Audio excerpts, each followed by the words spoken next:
Ladies and gentlemen, boys and girls, children of all ages, welcome to Off The Binge podcast. I'm your host, Legendary Vash, and with me is my co-host, Bryant, also known as Crash, or as we like to call him, the Hispanic Assassin. Hold up, I'm hearing my double voice.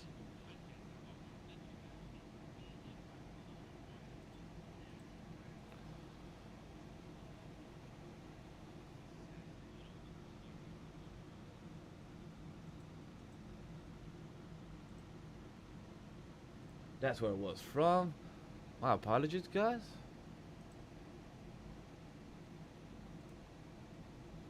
A technical issue, but we're back with the intro once again. The Hispanic Assassin. This is your go-to seasonal anime podcast where we dive into the best and the unexpected, like some type of technical difficulties while we're live, and the hidden gems of each anime season. Today's is our second episode, and we got a lot lined up for our hot and flop segment. As promised last week, plus our continuation of the fall season lineup, and look at what's been keeping us binge watching lately. So without further ado, let's start the show. Right here as your host, I am Legendary Vash, and you know me, I'm all about the long title Isekai's Adventure. And here's my co-host. Good afternoon, buenos tardes. It's your boy Crash, aka the Hispanic Assassin, the anime advisor to go about fire ash romance scenes. I'm glad he didn't say what he said on episode 0. For anybody that's unaware, go check episode 0. I'm not gonna repeat what he said on episode 0 for the introduction, so go check that out. As you're aware, this is our first live episode for Off The Binge, but I do want to add the emphasis is that this will not be continuous live event. This could be a one-time thing, like for example, it's Sunday, the first weekend of the month. Maybe that's something that me and Crash could talk about, that every first of the month we could do a live episode. But our podcast Off The Binge is a recorded episode, will always come out on Sunday at 1 p.m. ST. Have any other thoughts about that, Crash? I mean, you never know where life takes us, The plan is to still, potentially post this on Fridays, but depending on what you guys feel, if or whatever life happens with us, if we ever post any other days, weekends or whatnot, definitely always, no matter what the outcome is, always check us out regardless. Yes, exactly. So if you watch those post show, we appreciate the support. If you're new to the channel, is Anime Studio. We're known for animation, manga, wrestling, webtoons, and entertainment. So we appreciate you guys for checking us out. And for Off The Binge is talking about our seasonal anime coverage. We're in the fall season right now, so we're on week 5 of the fall season. So we'll be talking about what was our episode of the week is our usual conversation. Right before that, we do our current anime binge, so that will be time codes in the bottom. After that, we will give you our top 10 animes of the week that we're watching. What do we rank them, what do we give them, and then we'll do a full spoiler review of the Dun episode 5 of this past week. So there will be time codes for that as well. And our last segment of the show is hot and flop, or hot or flop. My apologies. Which one is it? Hot or flop? What is the best anime out there? What is the most trash? Yes. So this is a segment that was made by Crash himself. So he will be hosting that segment, and he'll be guiding us through the adventure for it. So definitely, if you're new to the channel, appreciate you for coming by, supporting us, and subscribing. Don't forget, like the video as well, and comment down below any of the thoughts of the segments that we will be discussing. So without further ado, let's get to the next segment. Like I said, the current anime binge. This segment is, before we dive into the fall season, let's talk about what we've been watching outside of our weekly seasonal anime. These are recent binges. So Crash, I would like to go off with you first. Did you get to watch anything outside of the seasonal anime? Did you get to binge, watch your backlog that we're behind on? One Piece? Any other shows that you'd rather get into? Or did you binge something from this fall season that you want to actually, check out now? Definitely a no on the One Piece, and I know a lot of people are going to be disappointed about that because they are on hiatus as of right now.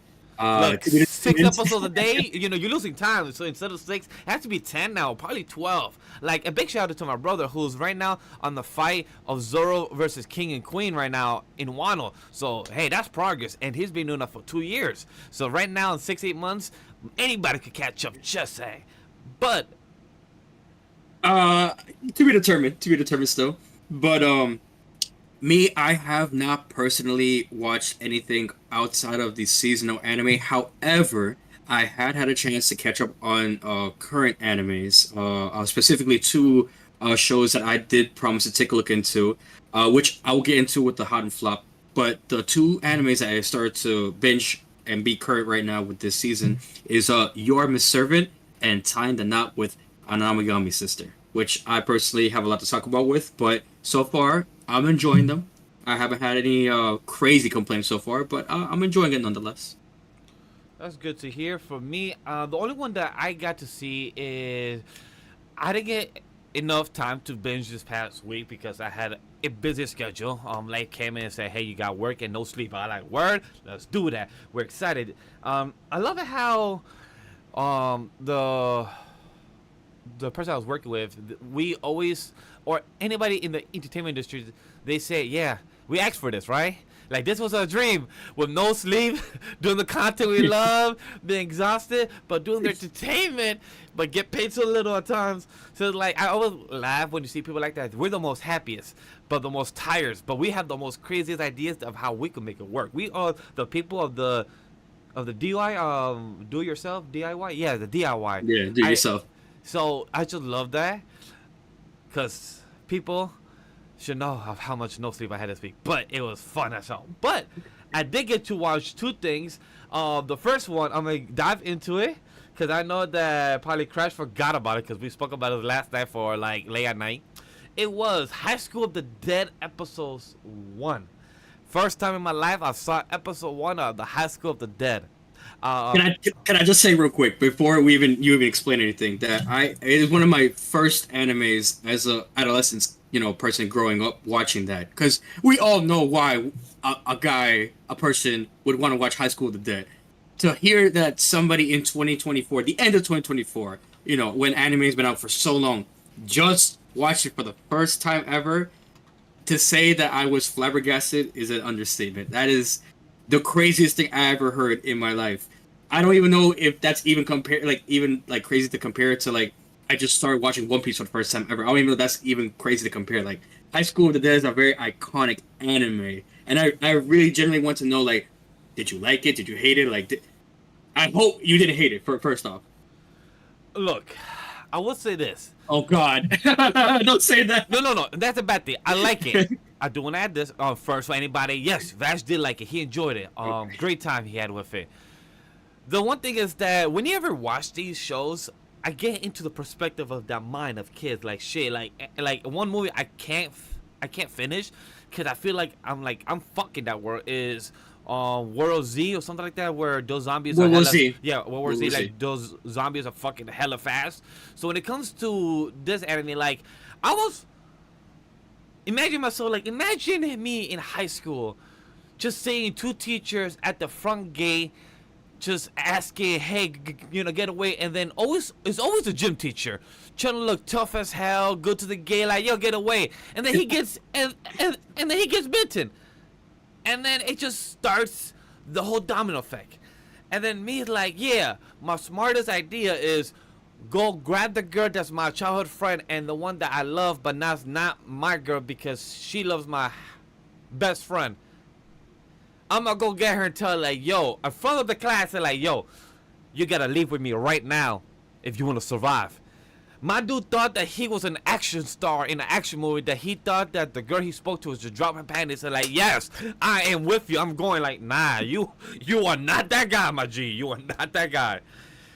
So that's one that I imagine, like, damn, if I was in that world, I would not do that. I would get the fuck out. I would literally go find the high school bullies and be like, yo, y'all want to survive? Because we're about to get fucked. Zombies or some type of pandemic is happening right now. We need to survive. You guys are the big dudes. You guys act tough. This is your time to act fucking tough. So for me, like, what's your time? And two, I would die. As much as that, I would think I would survive in a world of zombies or the world of The Walking Dead. Like, The Walking Dead world, maybe I will survive. Maybe. I said, like, maybe. I don't know how long. But in the world of this type of zombies, I would die for sure. No matter how strong, no matter how believable I could be. Even the guy that died of the best friend, he said it himself. yo, I think in the movies, once they get bitten, they become zombies. I'm like, okay, cool. So you know this. So why the fuck are you still with them? And then like, I love how a minute later he's like, damn, it's like the movies. I'm turning into them. I'm like, Jesus, these high school kids. Uh, Now let me ask real quick before I forget. Talk to me. So we have spoken about this previously, not on the podcast, but outside of it. And there are a lot of zombie animes out there. The one specific one I'm referring to is Zom 100. Would you say that it is better, worse, or similar in that aspect to what you've seen in high school today? Have not seen Zom 100, but I've seen clips of it. I know of the premise. I believe Watkins has said on the anime podcast. He said something about the zombies there. No, that how he was always overworking himself, but then there was a little pandemic, zombies, and then he said like I have my first day off, and then he has this 100 bucket list to do right before he dies or turn into a zombie. So that's the premise I know of, and I can't really say too much. But what I'm curious about this show is like I know about the one sniper scene. I know about the one sniper scene. I know about it. Somehow, The most iconic one, yeah, yes. yeah. Somehow, the titties have like defied the law of gravitation Yeah. for some apparent reason. Physics is not applied to this anime at all. You're gonna learn really quickly. Physics is not with this show. To that end, then. So let me ask, how are you feeling with the ecchi aspect of this show so far? I mean, I only saw. You say you only saw one episode, but I don't know if If you I showed a was lot. an adolescent, I would love this. Yes, as an adult, Okay. it's cool. But at times, if the camera shots like does a bit too much, like I like I think 20 seconds, 10 seconds. I feel like I saw a penny shot like almost 20 times per second or something. And like I was questioning like they definitely did this on purpose. They're like not like any camera shot like really like 5 different angles of the legs penny shot. Like it was like a bit too much there. But I'm really curious to see how we get from episode 1 to episode 12 because I thought it was honestly like a bit longer. I didn't know it was a 12 episode only show, which is I'm curious to see how do we get from point A to point Z. Like, is this a one-off show that actually does end where the zombies are all dead or they all turn or is there a cure? I don't need to know. I'm just really curious. But then it sucks because I was trying to watch these 12 episodes with before Halloween. Or even on stream, but not that Halloween is over. It's like, do I still watch this type of horror show during things like during month of November? And Yes. If there's one anime that you can take away, even if it's not from this season, that you should watch, drop everything. Even drop fucking One Piece just to say that hey, I finished it and watch this because it was a masterpiece for its time. Maybe now that you're older, you see things a little more differently, and that's completely fine. It's completely understandable. But that is an iconic anime that you have to say for somebody that doesn't mind ecchi to say I have watched it at least. Now, to go back to your previous statement, what's gonna happen between 1 to 12? Of course, no spoilers. But unfortunately, for those that if you don't know or may not know, the creator who had made the series unfortunately is not with us anymore, and shit. it looks like it might not ever come back at all. This series, I believe the manga is not coming back. I know the anime is not coming back. There's no plans, no projects for that to come back no time soon. So that's all up in the air. So what you're seeing right now is its peak. Its exact peak. Question: is the manga more ahead before he passed away? Like was there 1 or 2 more arcs after the manga, or was like what was adapted almost the same towards the manga? What do you know? So it has been a very long time since I always hear about it all the time, but I do know that the manga stopped because of the 2011 tsunami that hit Japan. So that was one of the big things that made it stop, like completing the manga. I don't know where the manga stopped. But it wasn't too far off from the anime, if I'm not mistaken. Like, you can just keep reading. It keeps going into detail what happens after episode 12 if you just want to know. But to go into the manga to get more your questions answered, you're not going to get that far. You're still going to have more questions than anything. It's just one of those, like, damn, like, that's it. That's how it ends. And it's not like they, like, intentionally try to end it that way. It's just an unfortunate, circumstance of, again, life. things happens, and I as was I was Mhm. unaware of that. I didn't even know about that possibility being the thing. So just to actually be aware of that, alright, cool. So now I can actually enjoy something that it's ended, and there will never be something of I cannot expect. Like for example, Arcane is coming out in next week. So that's something. It's like, hey, I didn't know when it was going to be happening. Now we finally got it. Just patience. So that's something that I'm very excited to see for Arcane, but for House of the Dead, I would definitely want to watch episode 2 and see if there's another reaction stream one day and where I could watch all of them in one go. But I really enjoy episode 1. Like Crash Axe, the edge is something that don't stress me too much, but is what it is. And for the action and the lore that we first got, the 3 characters or 4 characters. There's one girl that got me interested. The one with a sword. She just kept slicing dudes, and then I think she was walking like all badass, which was like, okay, who are you? Are you from some like Yakuza family tribe that we don't know of? Like, what's going on here? Um, I speak for chat, the anime community, when I say that you have great taste about that girl. On top of my head, because it's been so long, I don't remember her name on top of my head. But there is a scene. If I'm gonna be real, I'm not gonna spoil. But there is a scene, an ecchi scene, where you're gonna see her in some very provocative clothing. And all I can say is, when you get to that part of the show, come back to me and let me know how you feel again about the ecchi aspect of the Oh, of of the show. course. I'll give my little homework every week if I do get to it, or once I do, I will probably have a stream about it, edit version, such as existing in the interweb. But I know my last thing I want to bring up about this topic about the House of the Dead is that, look, when you're told to kill your best friend and they turn into a zombie, it's understandable. You know, you gotta do what you gotta do for your best friend. And even when your best friend said, "Hey, I don't want to die. Can you come and kill me or smash my head?" It hurts knowing that. But then, why would the guy say, "Yo, I want to fall off the cliff. Can you help me get to the fence?" When he's like, for example, right here, the fence is about 12 feet away, but he's on the other side of like, there's a fence like this. He's here laying down. He's asking his friend to go to the other side of the fence when there's one right in front of him. I'm like, bro, just get up, jump off the current one that you're in front of. Why are you asking your Mhm. friend to pick you up and get 12 feet? That's the one thing that threw me off. Like, bitch, you should get the fuck up yourself and just jump. But then, obviously, you turn to a zombie. You probably don't have a lot of the motor skills right now to get the fuck up and kill yourself. But it's like, you're a zombie and you're about to do something and eat your girlfriend or the girl you're dating that you took away from your best friend. Because as kids, they said, "Hey, I'm gonna be with you in the future." But then he feel like she cheated on him to take his best friend. So it's a weird poly dilemma there. But I love the right after, because he said, "Yo, I'm gonna leave since you don't want me here." But then she said, "Nah, don't leave me now."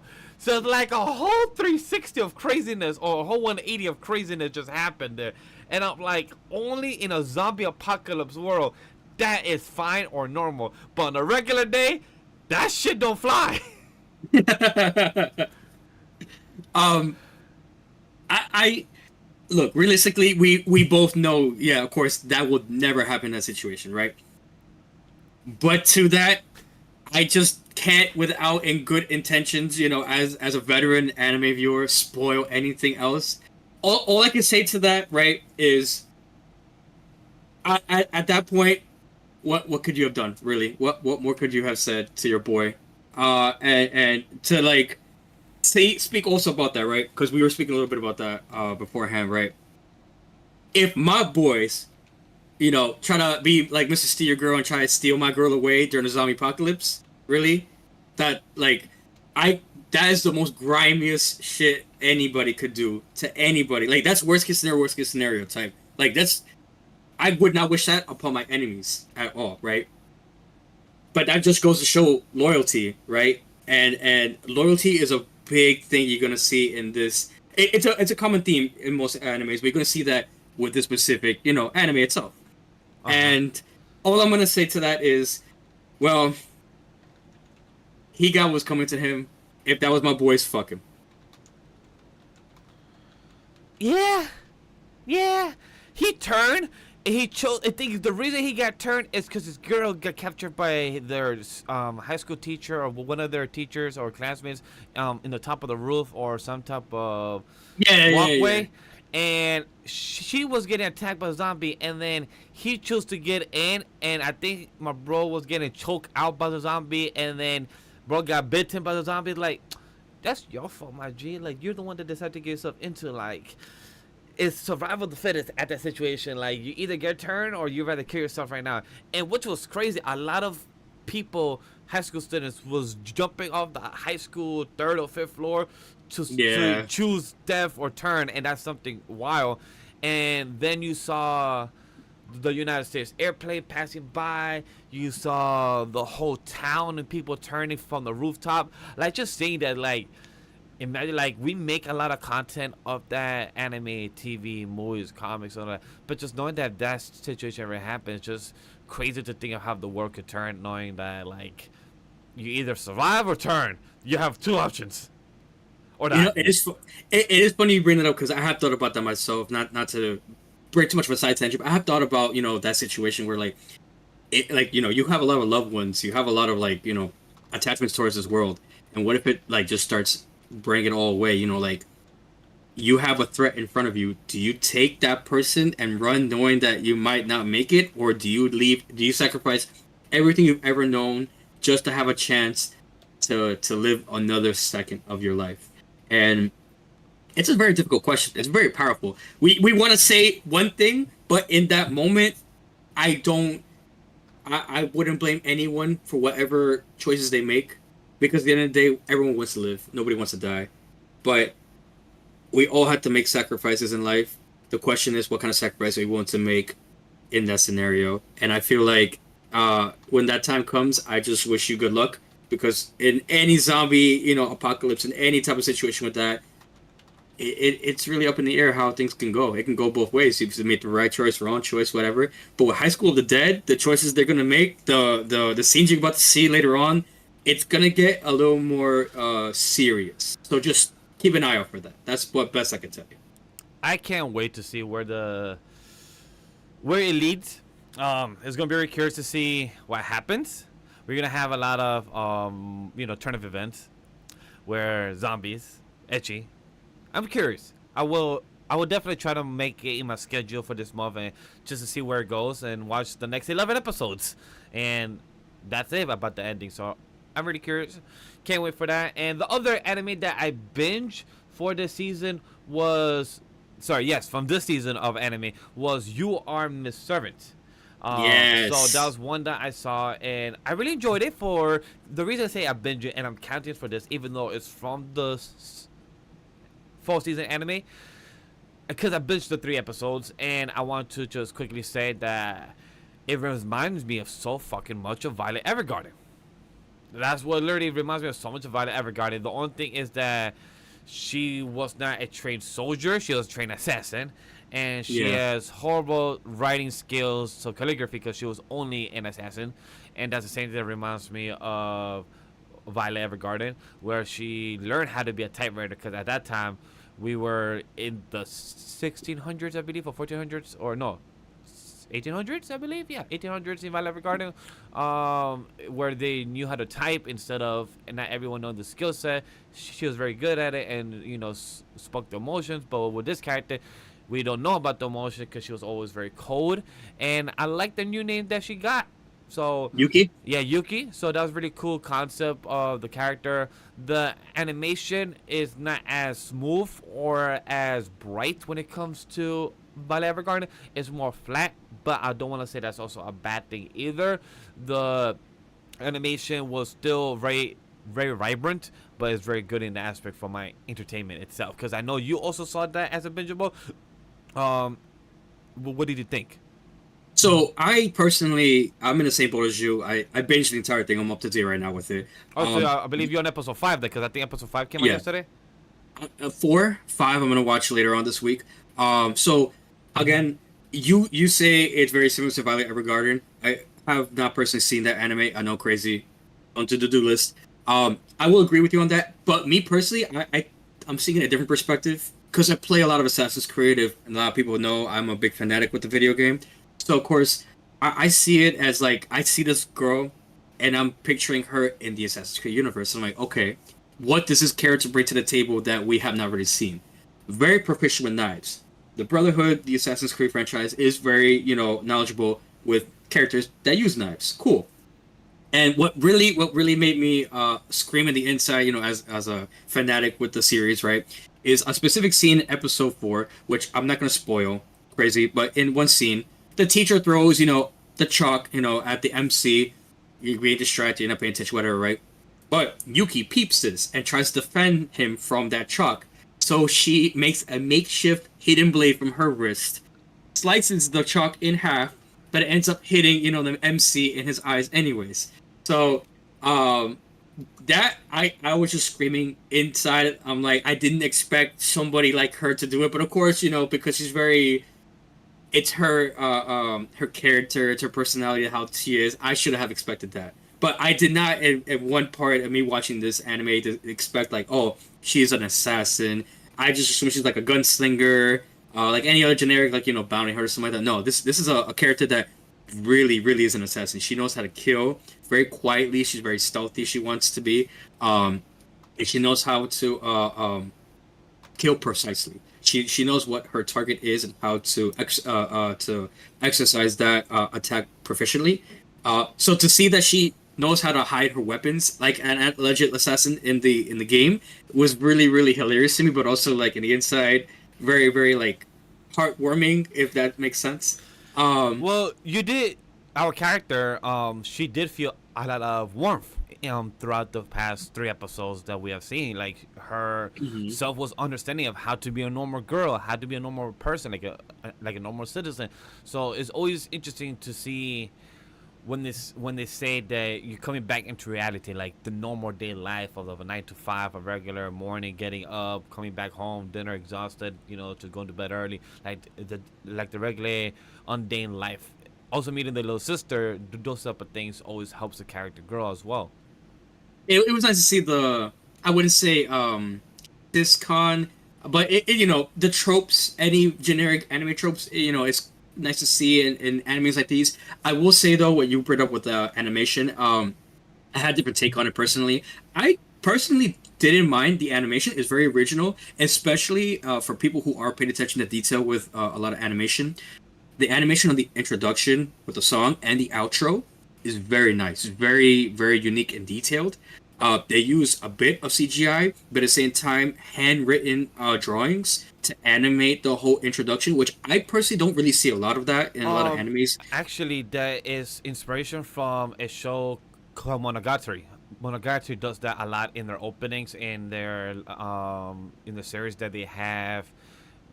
Real live action stuff, like a real scene, like for example of Shibuya, but then you see a part of it drawn and then a real part of it. So that's something that Monogatari has done a lot before in their anime openings, and a few other animes have done it, but it's still unique because, like for example, out of 20,000 animes, only 100 have done it. That's still unique, like in my per se. Yeah, it's not overdone. Yeah, it's a nice original refresher, which I personally like to see. You see a lot of similar animation detail, a lot of animes, which I don't think is a bad thing. I know a lot of people draw in a very similar aspect, but the main thing when it comes to anime, when it comes to reviewing or just watching in general, I like originality. I like to see something different on the table. And a good example of the animation too, like my dear friend Notokan, they had very similar things, like with the realistic, pictures. He did bring that up. I forgot there was another anime that I was watching that has something similar to it too. But there are similar examples to it. But that specific animation, I personally liked. I don't personally have a problem with how the characters look, how the animation goes, or whatnot. There is an anime I won't speak too much about, but there is a specific anime that I really want to like talk shit about with the CGI. But we'll get to that when the time comes. But so far, I do recommend this anime to anybody who do like Assassin's Creed, who just like any assassination characters in general, who just like stealthy people. There are other characters who are assassins in the anime, which again I won't spoil about, but those could be potentially waifu characters potentially. So I would definitely give this anime a chance. Check it out whenever you can. There's 5 episodes now, right now. So if you do have time, if you want to, catch up with it, right now is the perfect time to go watch it. And it's actually able to be watched on Crunchyroll if you do have an account. Or if you want to go up in the high seas and be a pirate like the One Piece of Gold did Roger, you can also choose your words wisdom, and go from there.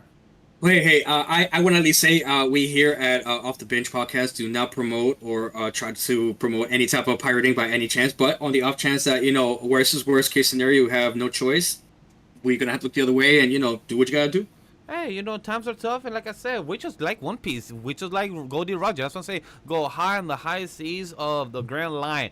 You could intercept it how you will, wherever you go, which island you land on. You can land on Crunchyroll, on Netflix, or other different islands that don't exist. That happens too. The Grand Line is grand and vast. Like, what we could be also talking about being grand and vast is our episode 3, our third segment of this episode 2. What is the week 5 of the fall anime of 24 season? And it's fully underway. So let's talk about the anime that stood out for the most this week and what's our personal episode of the week. So Crash, I'm going to send it to you first. What was your episode of the week? And what did you enjoy about it that makes it so good? The animation, the story, the etchiness, or just even the enjoyment and stuff that you just had a rough day and this episode just fell in the moment. I personally was gonna bring up Dan, but since we're gonna be doing a little bit of a review with it later on in the episode, I'm gonna go to my second favorite this week, which was Danmachi. I will speak briefly on it real quick. And all I'm gonna say is, Belle is going through some crazy shit right now. Minor spoilers for those who may or may not be up to date with the Danmachi's season 5 series. So if you do wanna not be non-spoiler, you definitely skip ahead to the timestamp, definitely up ahead. But for episode 5, Belle's going through some shit right now. Freya is now pretty much going through trying to get him. Estesia doesn't understand what's going on as, the goddess. And certain events, which I really don't want to speak on, had happened. Everyone's kind of figuring out, like, where's Seer? What's going on with her? We know as the viewers that she's now Freya. So Freya is now doing everything in her power to get Belle. She sends her Familia to attack Estesia's Familia. Everyone gets defeated. They knock out Belle. She takes him. And now she converts everybody in Ortario to be under her spell, her love spell, which is one of her big powers. So now everyone is brainwashed and does not remember what had happened prior to her activating the love spell. So as of right now in the episode, everyone thinks that Belle is with the Freya Familia. But what nobody realizes is that Belle cannot join the Freya Familia because he had just joined the Hestesia Familia 6 months prior. And Hermes pretty much tells it, for us to understand, in order for somebody to switch Familias to convert, they had to wait a full year. So, what Freya is doing is making it regularly. Season 1 to season 5 is only 6 months? Yes. That is very short. You'd be very surprised. In a span of days, honestly. Even weeks if you're considering, like, healing time, if that makes sense, like, healing from a dungeon, whatever. But it has been 6 months. I thought, honestly, from season 1 to season 5, I thought we were honestly a year at least or something. So, this one one of my smallest gripe in anime. I wish they always put timestamps in episodes or just to help us, like, the viewers 100% agree with you. Because at least in TVs and movies, they tell us, hey, guys, it's been a week. Or the obvious thing that, what happens on a Tuesday Flash episode, next week is next Tuesday, but it tells what happened the next couple of days. They have dinner and stuff like that. So at least it tells. But in anime, we're always fucking guessing to know, what happened last week. We don't know. So you just telling me that from season 1 to season 5, episode 1, it is 6 months. It's crazy. Like, that is a shocker. I personally hate that with animes. I wish that they could tell us, hey, like, this much time has passed. It's one of my biggest like irks I have with anime, because it really, like, makes you do extra work in your mind and realize how much time really has passed. And it sometimes might not be the anime's fault that it happens, but me personally, I would just like that little, like, 6 months later or this date, this time, whatever. That's just me personally. But back to the anime. So, yeah, 6 months has passed. So with the love spell, Freya is going to make everyone believe for the next 6 months that Bell is with the Freya familia, even though he's not. He is the only one that cannot be, uh, um, under the spell of Freya. That's just one of his powers. He is the only character in the whole, country, city, whatever. He can't be, under her spell, which is, I'm assuming, why she loves him. We're still learning a little bit why, like, she likes him, loves him. But pretty much all this time, we know that, like, since the moment she has laid eyes on him, she has never stopped loving him in that aspect. So Bell, wakes up from getting knocked out. He sees that he's in the Freya Familia, and he's trying to talk to his old comrades, his old friends, neighbors, and nobody recognizes him besides the fact that he is, a very strong warrior with the Freya Familia. He sees Hestesia, his own goddess. I mean, I already said spoilers, but Hestesia was able to get away from the love spell, and she knows what's going on, but she's playing stupid so that way Freya doesn't know that she's not under her spell. Oh my god, Hessie is so So good at that. She knows how to play dumb. yeah, so the big thing about why I love the second, like why I'm making this a second favorite, is I have read a thread about it on Twitter, and it's not really shown a lot in the anime, but at least for me when I saw it, the person that you went to that like protected you, that like helped you up when you were at your lowest, when his grandfather passed away, Hestesia was there to take him into her familia and make him feel not alone. So the fact that nobody recognizes him, that like he's not the person that he is, he's just any other warrior from the Frey Familia, hurts him. But he thinks if he goes to Hestesia, he's gonna be okay. The fact that she gave him the cold shoulder broke his heart, and I almost teared for him because no character, no person in this world wants to be alone. Damn, just hearing that And just and hurts. yeah, and it's just gonna get worser because Freya's gonna make him go through this hell for the next 6 months. So while that's happening, real quick, um, God, not Hestus, Hermes' assistant, and Ryu was able to get away from the love spell. So right now we have three characters who are not under the love spell. We have the assistant of Hermes. I forgot her name, but it's the girl with the blue hair. We have Ryu, and we have Estesia. Everybody else is under the love spell. So I don't know how these three characters are going to get Belle back from the hands of Freya, and I don't know what's Freya's intentions from right now, this point on, going forward until the next end of the 6 months, where the conversion is finished and they can actually switch familia members. But right now, Bell is at a point where he has literally right now nobody he can rely on. He is all alone, and right now Freya could do whatever he wants with him now that everyone's brainwashed. So next episode, I'm just curious to see what she has planned for him personally. But in that aspect of the anime where you feel all alone, that broke my heart. Like his comrades seeing him like, oh, that want nothing to do with you. I don't know you. Stay away from me. That hurts. 5 seasons of just being with your close friends to now like they don't know you, really like is a relatable feeling. Um, but the main reason why I put it at number two was because I have read the light novel. Says a lot more about the whole scene and everything than it does in the anime. A lot of the content was cut off in the anime, and that kind of sucks. That So I usually mean, happens, so personally, that sucks. yeah, I'm gonna give it a read and see what's up. If you are a person who likes reading a lot with the manga or even the light novel, I'd say read it before watching the anime for Danmachi. If you're just watching the anime in general overall, I think you'll still love it regardless. But me personally, I like to see what they have taken out, what I missed, because um, Bell had told everybody that, hey, I do not like Seer. I like somebody else. So Ryu knows that now. I don't know if Ice heard that, but it is in the air now. It is now confirmed that Bell is in love with somebody that is not Seer. So, it's a shame that we can't really see more about what he meant and everything like that, or if it was more said in the anime. But for now, that's all we get. And I hope we get something more spicier next episode.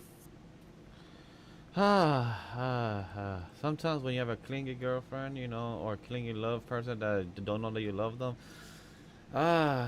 Freya, you are An interesting person with a motive that we don't know yet, and it's been He 6 months. has, yeah, she has been doing something in the works for the last 5 seasons, and I don't know what to expect. I hope nothing happens to her. I can only imagine what's in store for Belle this season. But this is a character that has been brought up since the first season. This is an arc that we need to understand more than anything, because past Freya, I don't know what else we could bring up besides the things that had happened in season 3, season 4. We know the monsters, the demi-humans, and just like getting to the end of the dungeon and seeing what's gonna happen with Bell once he gets stronger. There's really not much to tell. I know they had spin-offs with like the Loki Familia with Ice. I don't know if they're gonna do other spin-off stories or whatnot with Danmachi, but I can only imagine like after this season where they can go from there personally. All right, all right. So it sounds like a good episode 5, right? This episode 5 of season 5. It's episode 5. Yeah. Episode 5 of season 5. So for me, look, it's episode 5 of a Become a Villainous for Who Goes Down in History, titled The Villainous and the Villainous Really? Test. It really hard with emotions, beats, and character development. Look, chat. I'm not telling you that you should love this anime. You shouldn't. You should. Uh, this anime right now, it's in the Sekai. Trying to see where is it? Oh, it's 66% on any list. It's a 13 episode season, and episode 6 is airing on one day. 5 episodes out right now, and it have the tags of being a Sekai, and it has an interesting concept. If you want to hear about it, go check it out. If you want to watch my episode 4 as my episode of the week as well last week, go check episode 1. Because episode 5 goes into the concept of where you're meeting the king and you're having tea with the other royalty in the kingdom of the nation where they're at. But this was not part of her game to be part of. Her character, the hero, was only there. Not that she's there, it's a different equation to the story. So she understood that. That's one thing I finally... Remember my complaint last week? I said that I hate it when the characters don't analyze that they have changed the character they're in, and now the whole story has changed. Yeah, I remember you talking about that last. So now this week she finally analyzes that. Like, she's literally walking to school and she's like, okay, so I am friends with the hero on the MC. I'm friends with the prince and Erodos, but then the prince are supposed to only have eyes for her. But now the prince has eyes for me, and whenever he looks at me, he smiles. So something's different. And then she finally analyzes, saying that, wait, but also the character I'm in, I've changed it. I have gotten stronger magic. The original character had weak magic, but now my character has this and this. So I was so happy. Like, literally, once I heard that scene, I paused. It was like, thank you. We have an MC that who actually analyzed herself as a person within the game, the concept. So I love that. And even, I think a couple minutes in the episode as well, her brother even said, because her brother are two twins. In the game, they used to always be together. Now, one of them is clinging to the MC, and this one is starting to be turned off by how the MC is, which is not a bad thing. It's because whenever you speak to somebody, anybody, myself, or anybody that has ambitious, that has a ideal of how they want to have, right? In most animes, for example, Naruto, he wants to be the king. I'm about to say king of the pirates. Whoa, he wants to be the Hokage, right? I hope so. Not king of the pirates. Yeah, not definitely the king of the pirates. He wants to be the Hokage. With him being the Hokage, there's something that that he has ambitions. He needs to train. He needs to get stronger. He needs to be the strongest, like Shinobi, in the Leaf Village. Correct, right? However, when it comes to our MC in this story, this person has blank ideals. What I mean by that you have strong of a vision that you want something for the kingdom. You want the kingdom to be like, for example, you want the 5 boroughs of New York City, Manhattan, Queens, New York, Manhattan, Queens, Bronx, Brooklyn, Staten Island, but also to merge with Long Island and have Long Island as a sixth borough. That's I, what. I, I wouldn't personally say that, but I hear what you're saying. I hear what you're So saying. so this is what this MC of this game, the hero, is talking about. But the hero only says the ideas, but doesn't prove any action. So the villainess. So the Oh. villainess, her job is what the kingdom said, that you have to test her. You have to make her ideas not just be everyone be supporting her like, yeah, great idea. But can we do some moves? Can we make some steps? Can we do some action? You just have all these great ideas but not do nothing. So the kingdom acts the character of the villainess, where she knows that you have to be the bad guy, which in her mind that's a good thing. The other people, the kingdom narrator, don't understand that they're in a video game concept, or in the world was based on a video game. So I really love that she got to analyze and do the step where you have to be ready to be the bad guy in a lot of people's perspective, because in every story you're not always the hero. In some Yeah. people's story, you're the bad guy in their perspective because of how they could be hurt, or of what could be told. However, when it comes to our villainess in this tea party, I like how she, battled the wits of the hero. The brothers and other people are too much behind of the hero, say like, nah, this is what it is, this is how it should be. We believe in her. But the question is, but why? Why do you believe her? What is it that you believe about? Because all she's speaking about is ideas for our nation to be part of this poverty part of town that hasn't been able to help us, or or also contribute. And then she also speaks about the hero, saying what we should do about in another nation. Why should we help them? What is it in our return? And this is what the hero don't realize. As much as you want to be a good guy, when you come to status or in everything, you have to understand that if you help somebody, you want somebody in return. What is it that we can help you? That is the give and take, the equivalent exchange. There's always a give and take in any type of transaction. Even if it's for a favor, you will hope that favor gets in return one way or another. So I really like how the villainess kept asking those type of questions to the hero, like, your ideals are too blank. And that's something I really love for a character. Even though, look, this show that I'm talking about is called I'll Become a Villain Who Goes Down in History. Is it a perfect show? No. Is it a show about a lady going to high school, going from being reborn from the age of 0, then gotta be re-aged from 1 to 10 to 12 years old, but then she's learning magic? Cool concept, yes, but I like more of the characterization and the politics aspect of it when it comes to a kingdom, because it makes you learn a bit about how a kingdom gets rebuilt, how kingdom, the transaction of how is it, of how we should conquer the taxation. All those things are very fascinating to me as a anime watcher. So for me, I do enjoy that aspect.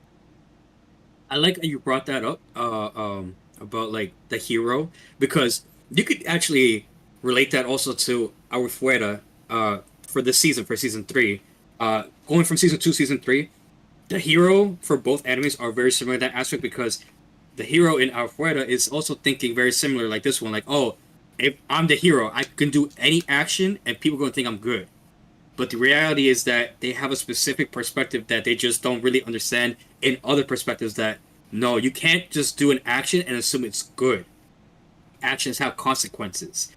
Why? And that's why a lot of people are liking, the MC of Arfuera. And that's why, like, everyone understanding, like, yeah, no, he's doing things in a different way that looks bad. Like, it looks like he doesn't give a fuck. But no, the reality is, no, he's doing it this way because he's playing 40 chess ahead of the game. He has to do it because if I go attack the Empire and save the Beastmen, I'm waging war. We have a princess already who's trying to infiltrate the Empire, change everything from the inside. We can't fuck up her plans too. So I get that. Even though when I'm watching anime, it is a relatable perspective that the hero has this hero trope, but it's still a perspective nonetheless that it has to be understood.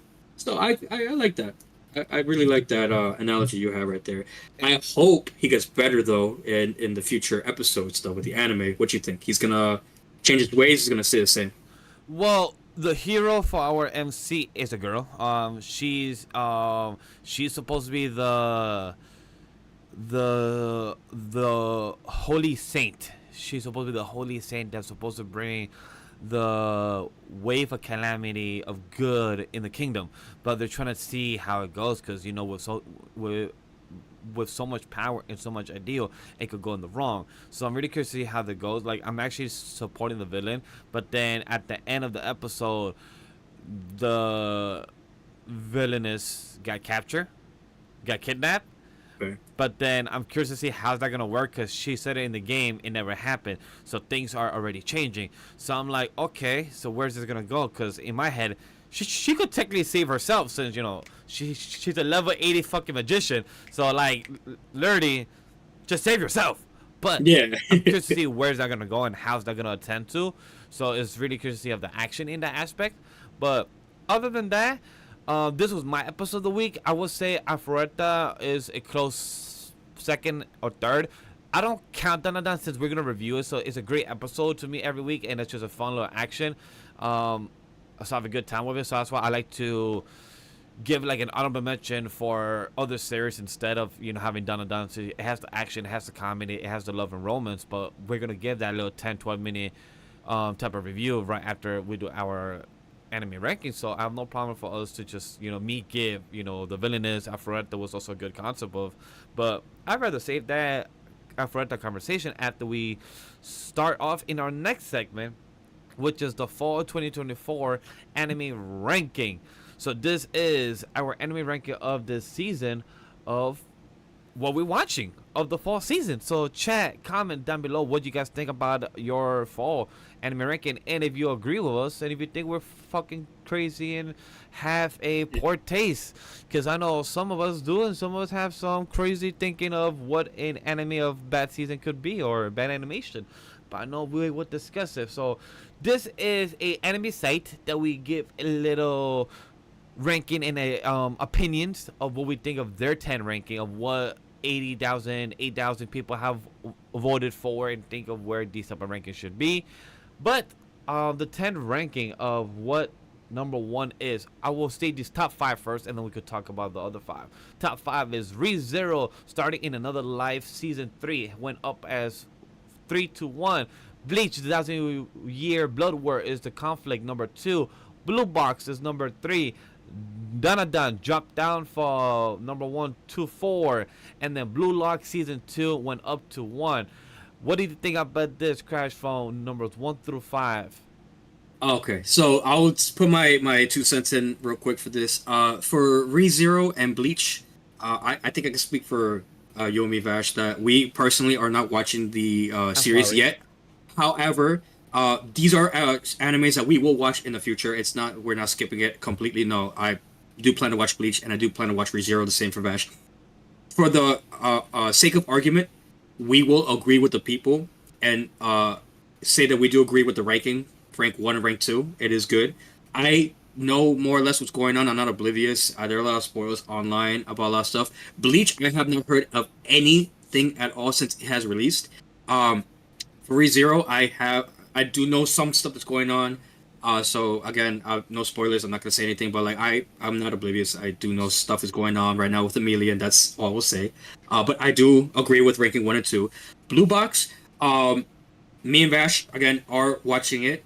Vash right now is not up to date. I'm not up to date. I have tried to, but I plan to by next episode. Hopefully that by next episode I'm actually am caught up. But I've only seen about 2 episodes, so I've not even seen too much of it. But Blue Box, I know it's good. For my friend dropped his box on our team. He has watched it, he has read it, and I know he's a big fan of it, and it's good for what it is so far. About to drop. I'm in the same boat as Vash. I am 2 episodes in. I have a concept of it.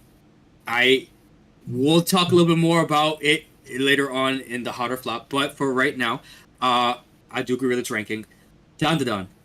I don't personally agree with it being 4. However, because of the fact that we are not up to date with Blue Box and we're not up to date with ReZero and Bleach, I will give the ranking the benefit of a doubt. Agreed. For R6 and just leave it at 4. Maybe those specific episodes are a lot more better than what Danmachi has put out. For us specifically, because we are only watching specific animes that we love it, we'll keep it like in our heads number 1, of the episode in our heads, for our opinions. But for the sake of the ranking itself, I'll be okay with 4. And Blue Lock season 2, I highly disagree with it. I highly disagree with it. I I'm have seen shocked a that's lot of I'm shocked that's up yeah. there. Like knowing that it's a lot of people have been making reels or clips of comparing from season 1, pa pa pa, and then comparing season 2, pa pa pa, like all the PowerPoint animations, the whole different shit. So I'm shocked it's even up there. So that's cool, I guess. Look, I'm a huge soccer fan. I have personally played soccer myself. I'm not a sports anime I person keep telling myself. him, Aoshi, watch Aoshi. That's the best version. I'm a soccer fan. I'm a soccer player. I was always a right fielder. That's who I am. So if you're gonna watch a soccer anime, Aoshi. Don't watch this trash blue lock of some type of Super Saiyan characters. No. I don't see what personally the story is doing that's making the ranking go higher. So the blue lock But is the basic concept is to find the best striker, and yeah, it's a boot camp of to finding the best striker, and you put all the strikers in one team to see who's the best out of them, and then you have trial and tribulation on each stages. There's like I think 1,000 players in one, yeah. and then they camp up together. To me, that concept was like. It's not like some type of crazy ass bootcamp soldier that I'm like, I'm good. Like, I love soccer, but like, if you expect me to be fucking Messi or like fucking Ronaldinho to go through this bootcamp, like, what? I don't know. Like, that's just too much. Like, to me, like, the Blue Hawk, I feel like it's too extra for anime for me in a soccer aspect. Like, I don't know. Like, that's just too much. Yeah. So me personally, I disagree with the ranking, and there is another anime on this list I personally believe should have been higher than that, but we'll get to that in a minute. But me personally, I disagree with the ranking for 5. I don't think it should be at that ranking. All right, so say number 6 through 10. Let's go and then let's go be fast about it. What's 6 through 10? So we have for ranking number 6, Orb of the Movement on this Earth. It went up 3 rankings from rank number 9. We have Tying the Knot with an Amagami Sister at rank number 7. It actually went down from rank 5 now to rank 7. Demon Lord 2099 is at rank 8. It actually went higher from rank 10 to rank 8. And Danmachi, season 5, rank 9 right now, went down from rank 7 to now rank 9. And finally, at rank 10, we have Yakuza Fiancé. Went up significantly at a lot from rank 20 last season, from last week to now rank 10. Which I'm pretty shocked for. Yakuza Fiancé, that's one that shocked me the most. I have not gotten into it yet. I was trying to, but instead of just put time for other animes and watching the first episode, each episode 5 of said week. But I haven't gotten to Yakuza Fiancé. I will try to make time for this week to give more thoughts about it, of like how and why, like did it actually go so up. Danmachi, I have no thoughts for the Demon Lord 29. I have not seen episode 3 and 4 that came out in the past week, so I have no thoughts on it. And Time with a Knot with Amaga's Sister and Orb the Movement, have not seen them, but I'm really curious about it because I'm gonna try to make time for Orbs, Time with a Knot, and Yakuza Fiancé within next week to watch at least 2 episodes of each, so the 6 episodes to at least have a concept about them. But other than that, that's my quick thoughts of 6 through 10.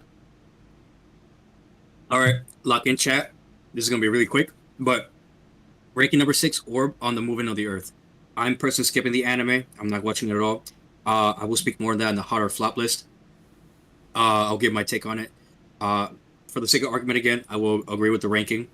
Tying the Knot with an Amagachi Sister. Rank 7. I did see the last episode. Quick synopsis. The festival went down, and they were able to reach their goal.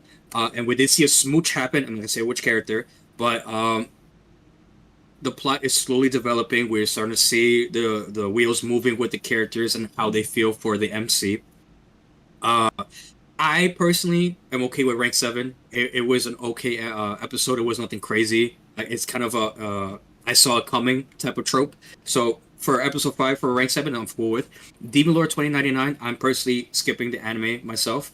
I will go with Vash's opinion that he will let me know next week that, how that episode is. If he says it was great, then I will agree with the ranking. But me personally, I'm going to skip it. Now, Danmachi at ranking number 9 is fucking criminal. The audacity that everybody is putting that at rank 9 is fucking wild. You put Blue Lock over fucking Danmachi episode 5. Did nobody see my boy fucking getting his heart crushed by Hesthesia? Really? That's how y'all feel? But you know what? Cool. I'm not a petty man. I highly disagree with it. I feel like it should have been fucking higher. I believe Danmachi season 5 should have been number 5 and Blue Lock at number 9. But to each your own. I guess y'all like soccer this fucking week. Whatever. It is what it is.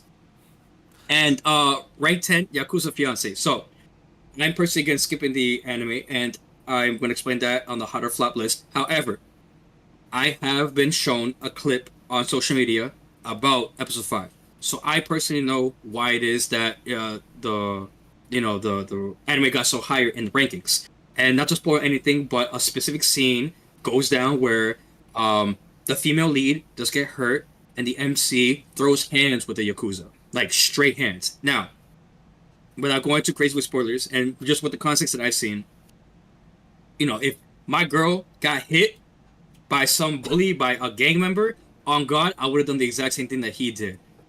All those thugs deserve all the smoke they have got, and then some. But it even goes further than that by, one of the thugs about to throw, a bottle at the MC, and then, the lead girl goes in and hits him with the fucking, hair dryer and knocks out. And she's like, I'm going to throw the smoke too. I got it like that. I ain't pussy. And I'm like, wow. Like, I can see why it went from 20 to 10. I do agree with the ranking, personally. Even though I'm not watching it, I'm not oblivious to a lot of clips and scenes.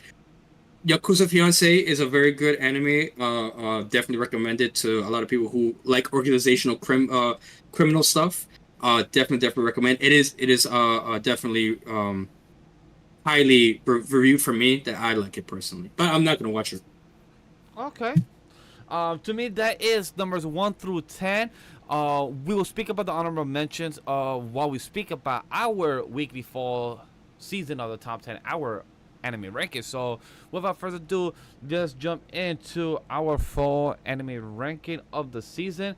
And mine is, so this is not my ranking yet, Chad, because I just finally wrote the 12 animes I'm watching. I don't have them organized yet because I haven't filled in the spot like where we each go, how they each make me feel. So I'm gonna tell you the 10 I'm watching, and I'm gonna tell you each quickly thoughts. Well, the done that's my number 1.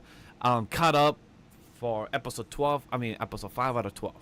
Great. But I'm gonna speak of my review after we give our top 10 with me and Crash. So we'll talk about Bafaretta, episode 3 out of 16. That's a weird fucking number. 16, that just throws me off every time I see that. Like 3 out of 16, what the fuck does that mean? It's like I just see that random type of fraction number. But the episode itself, like Crash said earlier, I really like the concept of our main character, and this man is a chick magnet. Just being who he is and being honest and what he comes through. He has a vampire girlfriend, but then has a dragon that's ready to go down on him. If he gives the order, she will be down and ready. So she's all for it, and I love that for him. But then he has 2 other humans that he's unaware. One that he's aware that has a total crush on him, that even got reborn in real life and then became, I think, a holy saint or whatever she is. Yeah. And then we got one that's like a sword skill that has a crush on him, but he doesn't know, or think he does, or has an idea of it, but he just chooses to ignore it. Which is like, I don't know if that's a badass move or a cocky move. Like, yeah, I know she likes me, but I'm gonna ignore you and give you the cold shoulder. Like, that's hilarious. But then 2, I forgot the character. I love how when the emperor could even ask him like, "Hey, I heard you got this. I heard you got that. Can you give me that?" And he's like, "Nah." And I love how he hold his composure even when the empire came in front of him, tried to find out all these type of secrets or be told all this type of information, and he didn't budge. And that's something that a lot of people don't know if they can hold out that line. Like, yeah, I'm tough, but how tough are you? How long can you hold out? It's not about you being tough.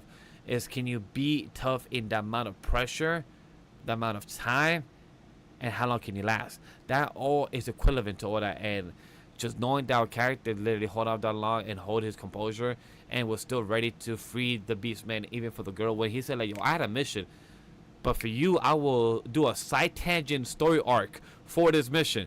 So let's go save your people. But are we gonna speak about the scene? And you know what I'm referring to? Yeah, I was gonna ask you if you want to jump in as well, because I know you're watching and you cut up with me. So I want to know if you want to jump in and have the discussion about it, because we also had that scene of the queen. I believe, yeah, she is the queen. Because A princess. isn't she the queen because her father died? I believe like she has to be married first to be Oh yeah, I queen, but like in the forgot. That's a rule yeah. in the kingdoms and animes. Yeah, old school. Oh shit, I S- forget. s- So she's the princess, but she's second the ruler of said kingdom nation that she's a queen of until she has a husband. That she went to this empire to get the husband, but then the husband is a total sleazebag that's trying to rape her, but then got saved because of a spider poison because the MC was always watching her. Yeah. Um, I did not expect that at all. Me neither. I know the prince was a total douche. Excuse my French. I So figured we douche, but I didn't think this dude was so impatient and just literally tell the maids get out. Hey, soldiers, get out. I'm gonna go raid this chick. I'm like, damn, that just went a whole 180. Like, they we really needed this, and also the characters just going a whole like, yeah, I'm gonna just do what I need to do it real quick. so I I don't want to address the elephant in the room, but you know me as a anime veteran viewer, I pay close attention to detail. And one thing that I have noticed in a lot of animes, you know, the main trope is whenever a guy grabs a part of a woman's body in any anime, the reaction immediately is the girl reflexively moves away from that position to not to feel less like you're being intrusive to my body, like get the hell away from me. Yeah. She did not do that at all. She let this man grab her breast and just took it like that, and I was very surprised that she Well, didn't want to do anything. I get the situation, you know. as you She's the said, princess. as she said that she's a princess, and he even said, "Scream all you want, nobody will come here because I am the prince, and you can't stop it." And that's what happens when characters have all that power. Like when characters could do whatever they want. It's like shit. Like you, that's the sad truth. Like anybody that, uh, not to bring up into stories, but like just characters in that position has power and they believe they could get away from it. And look what the MC. The MC was prepared for that, and he had a spider poison just up and ready to just. Not sure if the character's dead or gone to sleep. That part I don't know yet. I believe he's asleep. I think I would hope he's poisoned. I think all of us want to hope he's poisoned, but for the sake of argument, I would assume he's knocked out only because if the prince does pass, that would mean war at the empire and you know the MC. So for the sake of argument, let's assume he's just knocked out, sleeping on the bed. You know, he drank one too many, and that's it. Um, just the fact that in the third episode, so just to rewind real quick, right? Going back to that scene, the first 60 seconds, we see Yui and we see him making out type. They were gonna do it. We all seen that, and I was like, oh, we're gonna get down and dirty. The first 60 seconds, I'm with it, because of course we want to see the romance grow with these two characters. You know, they're the main love interest. Of course, he has a harem, but I like to see, you know, the romance gets spicier in this. So at least with season three, the third you know episode, we're seeing something go down. I personally like that. I like that the romance is developing now. So the next scene that I was referring to, excuse me, with the whole, you know, that event that was about to go down. I'm glad that it didn't go down, but I was shocked that it was even considered to even be an option in that. Was it necessary? Maybe, but it was something not expected, and that's why I'm a little surprised that it wasn't a higher grading this week. Just for that scene alone, maybe that's just me personally, but that just literally threw me off, and I'm glad nothing happened. But I did expect a little bit more people reacting to it, and I'm surprised that nobody didn't. But I am looking forward to the party. I Yes, can't wait to see what's gonna happen because next episode. I'm confused of story aspect of like what's the actual plot in this because I feel like there's like just like three plots intertwining with one another. So I'm curious to know what's the execution of this whole party gonna be because the MC hasn't really told the audience and the MC hasn't really told the princess. So like we're like people are out of the loop right now. So I'm waiting to see what's the results. That's what I'm more I, excited for. I mean, it was already said in the episode. So the Beastmen are going to infiltrate the party to pretty much like capture everyone inside and leave the Emperor by himself to show their power. Like, oh, like you can have like the best soldiers, you can have the best military in like you know the whole kingdom, whatever. But fuck that. We're stronger than you, and we'll show it. And when But we show you our exactly, strength, but I'm yeah. curious to see how the NC is gonna handle this. Where like, is he gonna play like he's also being captured? Like, so I'm curious to like how Eric is gonna be resulting Oh yeah, within that. that's my same thing too. Like I'm curious to see how it's gonna go down. And I think there might be like a battle.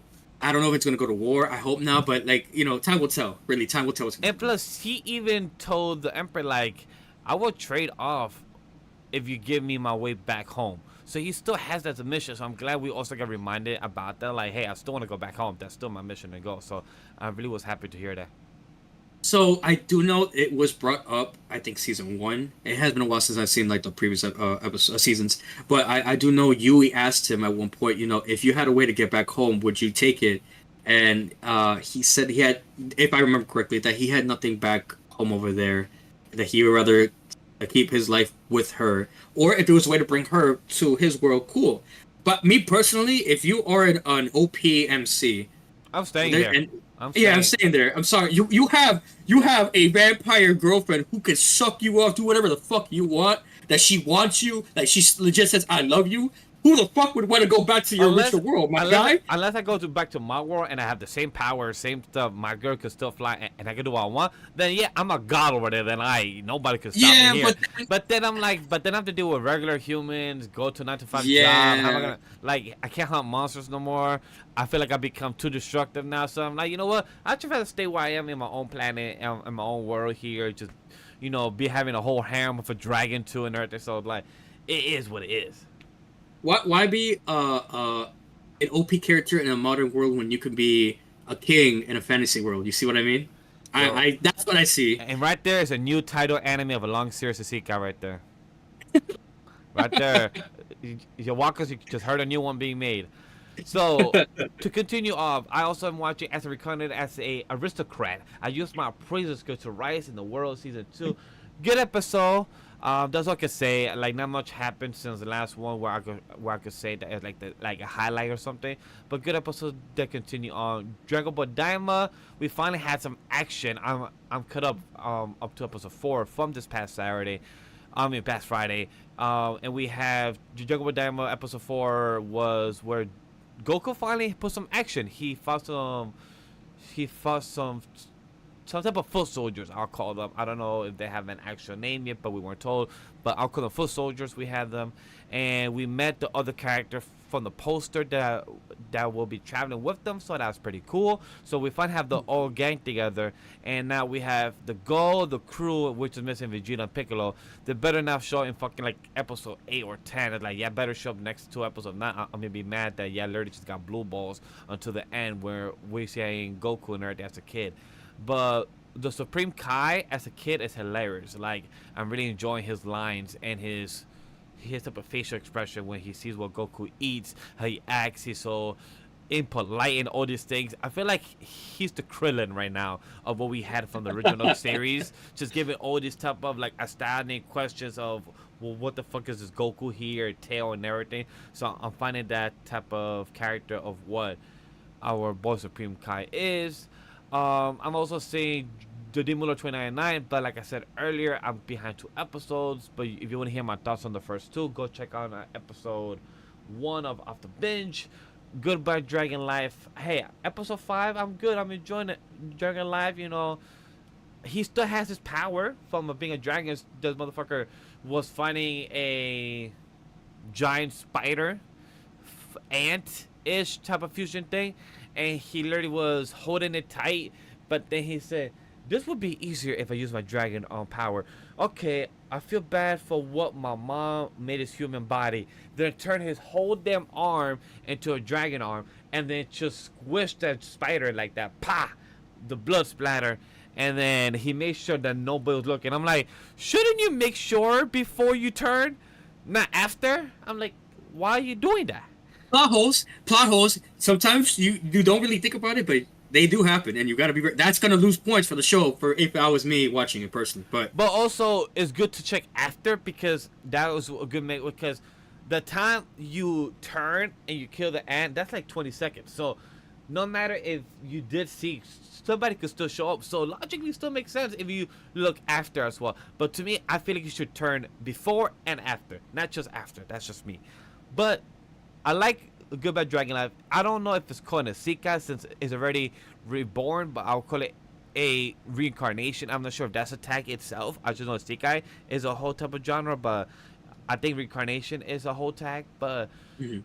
Good Bad Dragon Life, I recommend it if you like a Sekai type of stories that is in a reincarnation, but instead of a demon lord being reborn to another 200 years or 1,000 years later because he needs to see the new life that he made in peace, but instead it's a dragon, and the dragon got bored of being alive for 1,000 years and now he wants to get reborn as a human aspect, and you see him caring for a town or a village, and then he has to see why some type of demon ants are coming to a forest, and then why the ecosystem of the town forest is changing because the demons are coming back, then yeah, go watch it. It's a cool concept because I literally gave you the bio and the synopsis. So go watch it. I'm already am watching Blue Box. I already told you. Tower of God. I'm not caught up. I'm on episode 8, and it's currently episode 17 or 18 that came out this Sunday. So I'm like, shit, I'm behind the tempo, so I gotta move it on. When it comes to the other two, You Are My Servant. What do you want to talk about it right now? Or we already did. Wait, I think we did already, right? The servant we have spoke on. So, I mean, I only talked about one specific scene. If you are you up, you said you weren't up to date, right? I watched episode 3 only. I haven't seen 4 and 5. So, I mean, if you want, I can say real quick about four. What's going on right now? Up to you. Just don't go to for detail spoiler, but just give it how it is going so far. It's going very good. She got enrolled in school. We're seeing now how she's, adapting to life, with, the MC. And we see that there is another assassin in the mists. There is not just her who is just the plain assassin that we just thought like she's the only one from that organization. There is another one. And that assassin may or may not, mess up their just plans of being together. That's pretty much the premise going to see episode 5 that we're gonna see. I believe it came out yesterday. So I can't wait to see how that character is gonna kind of like mess up their relationship, I guess you could say, in episode 5. But besides that, there is a very what I could say as very intimate scene. It is very viral that went on social media. But if anything, I would definitely recommend the anime regardless. But it is nothing crazy if you're not up to date. You're not missing out. This current episode 5 that came out right now is what you want to watch out on. It's where the plot's going to develop and how she's going to affect these two love interests. So when I tell people to always give the 3-episode rule, or I'll tell them as well 5-episode rule before they drop, because at times, for example, if you watch any type of TV shows, what's the most average watch time? It's episode 1, 2, or 3. Usually you do watch like the pilot episode. That is a 45 minute to an hour of content of the pilot episode. That's technically 2 to 3 episodes of an anime, of a pilot. It tells you the story, the plot, of where we're going. Some animes, hook you in already because, some story writers are much better. Some animes take 5 episodes because that's technically 2 episodes of a pilot. That's the first episode, and the second episode is where the next story continues on for what they're going to lead up to for the next 20 episodes or the 12 episodes of the whole season of TV show. So I try to compare with the animes of 12 episodes, 25, like, hey, One Piece, I get it. That's jokes aside, but when it comes to short anime series, that's how I try to present it to people. So, like, Human Servant, it gave me the 3 episodes of what I saw. The story aspect of the characters, the brother and sister, which I'm confused of what's going on with the father and the mom that abandons the son. Is like, wait, he lived by himself, but then the sister goes to the mom to eat fucking soup, but then why can't the brother come? Where you skip that story of? Like, there's questions there. I feel like I'm with you on that 100%. The main thing with this series is the two main question is we don't know a lot about Yuki's past as an assassin, what she has done, the organizationary thing, Yeah. I just in my mind because I love Assassin's Creed. I'm praying, And plus, assuming you who guys are sent go her? ahead. And like, who sent her? Like she said that it was a recommendation, but somebody Her, of your her, friend, her mother's cousins, wife's brothers, sisters. like I was like, bastard what? son. Yeah, yeah, yeah. I'm like, that's some long type of family tree trade off that is like, We're it, strangers. He said it outright. We're yeah. just practically strangers. Like, who the fuck is you? I don't know you. It threw me off so much. Like logically, you don't need to come here if you got recommended by a long bastard son of a long cousin sister of my mother. What? Yeah, like if I knew like, hey, like I know you from like this dark side of the family that we don't speak about, but I'm here. What's up? Like I'm gonna look at you funny too, for sure. Like yeah, but I guess that in due time, the anime is gonna reveal itself why it is. Like so far, the plot is moving along in a way where I understand it. Same. It makes sense, and it's not frustrating. Where like with certain plots, certain stories, it's like can you get to the point? So far, it's fine, but it's keeping the mystery aspect of it as well too. Where like you don't know too much yet about these characters. What they're trying to do is they're slowly trying to develop the relationship to I'm assuming a plot point where it's gonna be a little like now I know the secret about you, you know the secret about me. Can I still be cool with you? Can I still be into you? Can I still, I guess, in the easy term, like you? I think that's what the story's going towards. But again, like it's too soon to say. But again, going back to your thing, yeah, I agree. Like the main 2 points is what is Yuki's past as an assassin, and what is the past with the MC. Like, why is he living alone? How does he even have enough money to live in a house by himself? Why is he not with his mom and dad? I think in due time it's going to explain that. Maybe he did something. Maybe he was bullied. I don't know. I don't mind not knowing, but I do know that the anime is going to reveal that in future episodes. We're still on week 5, episode 5 right now. It's still a little early. I think if by week 8, episode 8, if we're not like if they haven't revealed anything yet, then I would see that as a problem. Even week 9, episode 9, if they don't reveal anything by then, I would see that as a personal problem. But I think in due time they will real like I tell everybody, good things happen to people who wait patiently. So I think we will Patience get is our to answers virtue. soon. That's my saying. Yes, Patience is a virtue. exactly. Patience will reward you.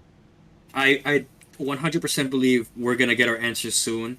But for now, the way that the comedy, a little bit of the romance, a little bit of the storytelling is going well enough to where like I'm okay with waiting and seeing where the story's gonna take us. And the other animes that I want to give a shout out is the Theoretic Gensoki, or also said the Spirit Chronicle season 2. Have not watched it.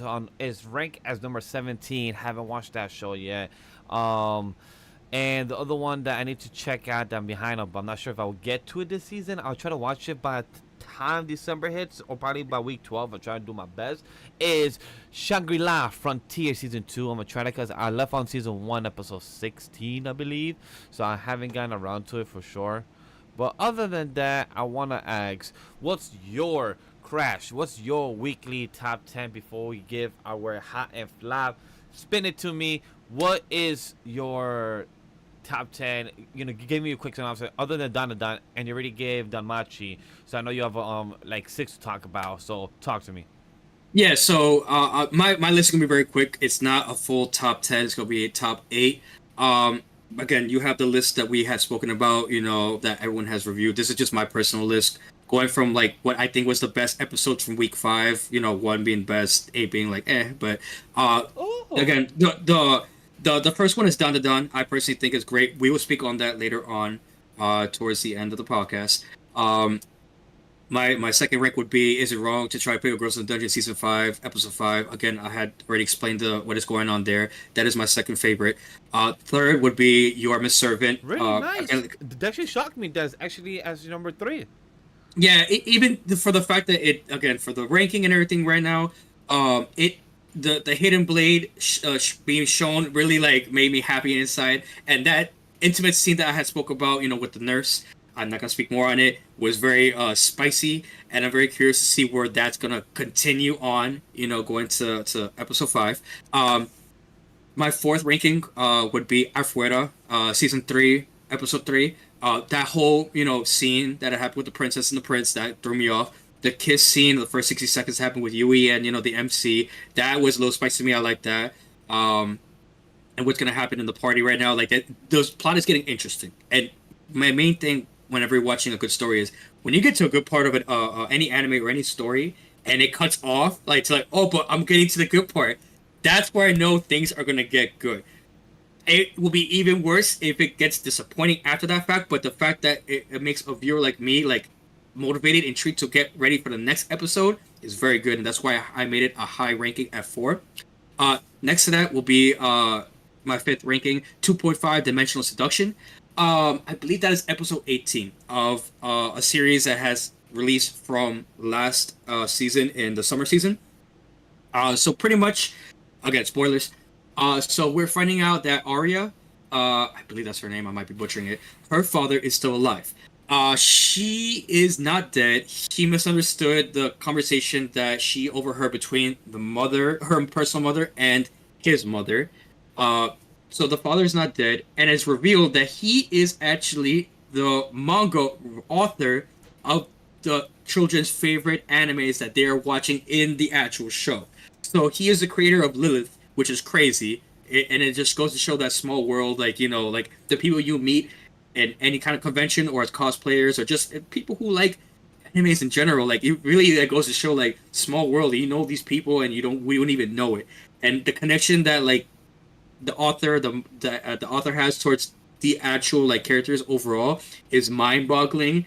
So Arya had finished creating her costume right now, as as like the Lilith spin-off series, and now they're going to Kamakit, the summer convention right now, and their plan right now is to try to like reveal their cosplays to everyone and try to make it like a big deal, so that way they can show, because the author is going to be like viewing the convention to try to get his attention, and they're like, hey, like I'm still here. I love your anime. I love what you have created. Even if you don't think you like it, I'm here. I'm your daughter. I love you. Like please like respect the fact that I love it. That's their goal right now, going into the next episode. Okay, pretty cool. I'm glad that the father's still alive. I didn't think he was dead. I thought it was a trope going to the previous episode 17 to 18. So it would have been weird if he was dead. I don't know how the anime would have made that better, but I'm glad to see that it's still, he's still alive and everything, that he actually has purpose in the actual anime. I had my theories about how the next episode is going to go down. I think it's going to go well. They're going to cosplay as usual, really nice. I think the father's going to like it, and they're going to rekindle the relationship daughter, father, whatever. But that's just my theories.